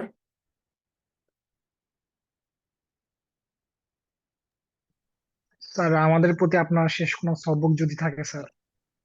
স্যার আমার একটা কোশ্চেন ছিল আমার স্যার। হ্যাঁ হ্যাঁ বলেন। স্যার গোয়িং কনসার্ন রিলেটেড একটা ইয়ে ছিল স্যার। আমরা হচ্ছে যখন 570 গোয়িং কনসার্নের যে ইয়ার ছিল আইসা, সেটা দেখলাম, প্লাস হচ্ছে আদার্স আমাদের বইতে যে ইনভেস্টমেন্ট যেসব ইনফরমেশন দেওয়া আছে সেটা দেখলাম। বাট স্যার রিপোর্টিং এর সময় গোয়িং কনসার্ন প্যারাগ্রাফ এটা কি হচ্ছে অ্যাড করা কি এখন ম্যান্ডেটরি না হচ্ছে? স্যার আমি যখন যে বইতে যখন দেখতেছি সেখানে বলতেছে ম্যান্ডেটরি অ্যাড করতে হবে বা এরকম, বাট যখন হচ্ছে আইসা 570 যখন দেখতেছি ওখানে আবার বলতেছে স্যার যখন হচ্ছে ম্যাটারিটি রিলেটেড থ্রেট থাকবে আমরা শুধু তখনই অ্যাড করবো। মানে আমি এখানে কনফিউজ স্যার, মানে আমি এখন হচ্ছে একটা কনক্লুশনে পৌঁছাতে পারি নাই যে রিপোর্টিং এর সময় কি করবো স্যার? হুম। আচ্ছা, না, এটা এটা ম্যান্ডেটরি তখনই যখন এটা ম্যাটেরিয়াল হবে। ম্যাটেরিয়াল না হলে এটা নিয়ে আপনার কোনো কিছুই করার দরকার নেই। বাট বইতে হচ্ছে স্যার, এবার আমি এই ইয়াটা দেখলাম যে ওখানে বলতেছে অলওয়েজ আমরা হচ্ছে এটা অ্যাড করব এই related paragraph, material related paragraph আর কি, মানে going concern related paragraph sir. মানে রিপোর্টের হচ্ছে কি স্যার, গোয়িং কনসার্নের কোনো প্যারাগ্রাফ রাখবো না, হচ্ছে জাস্ট দেখা গেলো যখন ম্যাটেরিয়ালিটি আসতেছে তখনই আমরা শুধু অ্যাড করবো, এছাড়া অ্যাড করবো না? ম্যাটেরিয়ালিটি ম্যাটেরিয়ালিটি যখন আসবে তখনই শুধু অ্যাড করতে হবে, এর বাইরে বইয়ে যে লিখছে ওটা হয়তো তার কনসেপ্টে সে লিখেছে। বাট আমার মনে হচ্ছে মানে এটা আইসা যেটা বলতেছে, জি আইসা জি কিন্তু বলছে আপনাকে শুধুমাত্র যখন ম্যাটেরিয়াল আইটেম আসবে বা ম্যাটেরিয়ালিটি কভার ক্রস করে এই ধরনের ইস্যু আসবে জি স্যার। তখনই লিখবেন। দ্যাট ইজ মানে মোর রেশনাল। কারণ আমরা যেমন অডিটের ক্ষেত্রে কোনো একটা হেডে, অ্যাকাউন্ট হেডে যদি সিগনিফিক্যান্ট নাই হয় তাহলে তো আমরা অডিট প্রসিডিউরই পারফর্ম করবো না, তাই তো? জি আমরা স্যার। স্যাম্পলিং করি বা আমরা যখন এই significant non significant account and disclosure determine করি অ্যাসারশনের উপর বেস করে, অ্যাসারশনস গুলোর উপর বেস করে ওটাই তো ডিটারমাইন করি। তো সিগনিফিক্যান্ট না হলে যেখানে আমরা অডিট প্রসিডিউরই পারফর্ম করবো না, তো আপনি গোয়িং কনসার্ন যদি ওরকম সিগনিফিক্যান্ট কোনো কিছু না থাকে তাহলে সেটা নিয়ে আপনার কেন দরকার এত নাচানাচি করার, তাই না? জি স্যার, আমি হচ্ছে প্রিভিয়াসলি সেম ইয়েটাই জানতাম, বাট যখন হচ্ছে স্যার বই পড়তেছিলাম তখন দেখলাম যে হচ্ছে চ্যাপ্টার 12 এবং 13 দুইটাতে হচ্ছে সেম জিনিসই মেনশন করতেছে যে হচ্ছে আমি আমাকে প্যারাগ্রাফ অ্যাড করতে হবে। আমি কেন অ্যাড করবো? আমার কোশ্চেন হচ্ছে এটা স্যার। না, দরকার নেই। সিগনিফিক্যান্ট কোনো কিছু না থাকলে সেটা নিয়ে আপনার অ্যাড করা লাগবে। Thank you sir. Thank you. Okay, so আপনারা তাহলে একটু এখন সিনসিয়ারলি পড়াশোনা করেন। আম, আর আহ, এই এক্সাম হলে যেটা হবে, আপনি টেকনিক্যালি এক্সাম হলে টাইমলাইনটা মাথায় রেখে প্রত্যেকটা কোশ্চেনে যত মার্কস আছে এর উপর বেস করে অ্যান্সার করবেন। একটু মাথায় রাখবেন যে কিছু প্রশ্ন আছে অনেক মার্কস দিলেও তার অ্যান্সার খুব বেশি না, ছোট। সো ওই জিনিসগুলা দিয়ে যদি কোনো জায়গায় মনে হয় যে টাইম বাঁচবে এবং ওই টাইমটা অন্য কোনো অ্যান্সার করতে গিয়ে সেটা খুবই মানে সব ক্ষেত্রেই না, এক্সেপশনাল ক্ষেত্রে, তখন ওই জায়গায় আপনি আবার যে কোশ্চেনটার মার্কস তুলনায় একটু অনেক সময় বেশি লিখতে হয় তখন এই টাইমটাকে ওইখানে অ্যালোকেট করতে পারেন। এছাড়া আপনি যতটুকু মার্কস থাকবে ততটুকুই লিখবেন, বেশি লেখার দরকার নেই। ক্লিয়ার কাট লিখবেন, পারলে এক্সাম্পল দিবেন, ফিচার্স থাকলে সেটা দিবেন। হ্যাঁ, তো যাতে এক্সামিনার বুঝতে পারে যে আপনি জিনিসটা বুঝছেন। মানে আপনি যেভাবে বোঝাতে পারবেন যে আপনি জিনিসটা খুব ভালো বুঝেন তত ভালো আপনার জন্য, আর কিছু না। ঠিক আছে? আর ক্রিটিক্যাল কোনো কিছু যদি আসে ট্রাই করবেন যে ক্রিটিক্যাল জিনিসটা একটু সাবধানে বুঝে শুনে অ্যান্সার করার। যদি কোনোভাবে আপনি এটাকে রাইট অ্যান্সার করতে পারেন তাহলে কিন্তু আপনি আহ, ইয়ে পাবেন, এটা ভালো মার্কস পাবেন। ঠিক আছে? কারণ ক্রিটিক্যাল কোনো কিছু আসলে বেশিরভাগ লোকজনই অ্যান্সার করতে পারবে না। তো আপনি যদি অ্যান্সার করতে পারেন যে এটা তো আপনার জন্য ভালো, মানে এটা একটা ভ্যালু অ্যাড করবে আর কি।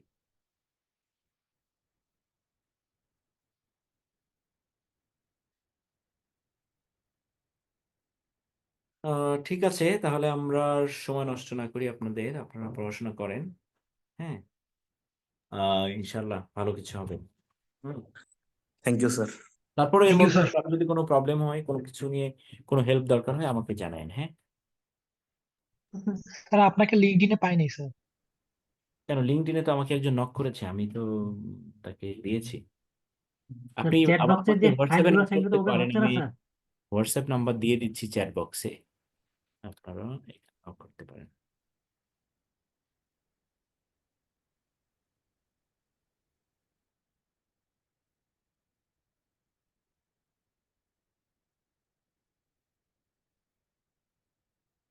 ঠিক আছে, আমি নাম্বার দিয়ে দিয়েছি চ্যাট বক্সে।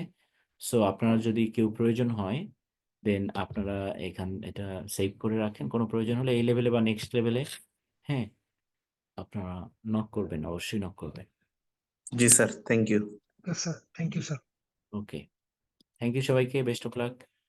হুম। জি স্যার, ভালো থাকবেন। ওকে, আসসালামু আলাইকুম। ওকে, ওয়ালাইকুম আসসালামু আলাইকুম। আসসালাম।